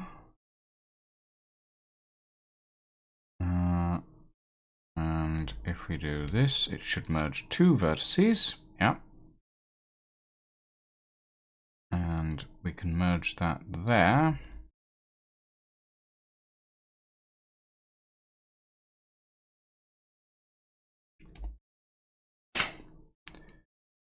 And then this can be deleted and remerged.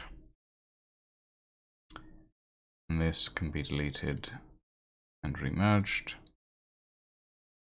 Actually, I could have just deleted this edge, actually. Oh well. Okay. Save that. We now have the border. It is in. We have the window border. We just need to do the beveling.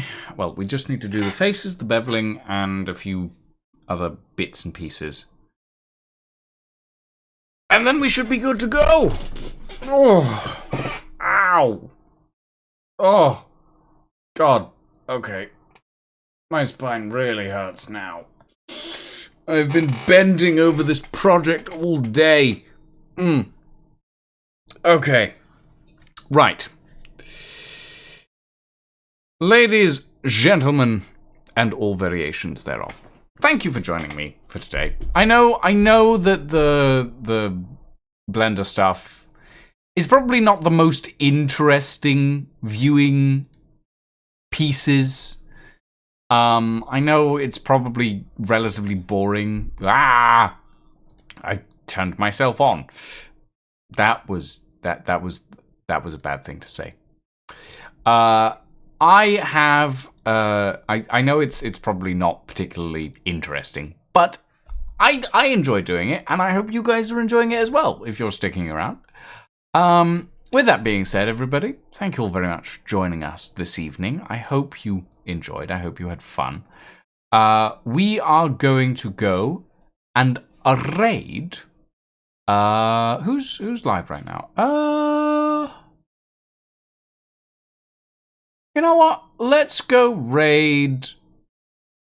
Let's go raid a Turbo Owl. Turbo is playing Klonoa Door to Phantom Isle, which sounds weird, but you know what? Let's go give Turbo a quick raid. Thank you everybody for joining us this evening. I hope you had fun. We will be back tomorrow with probably some more of this. So yeah.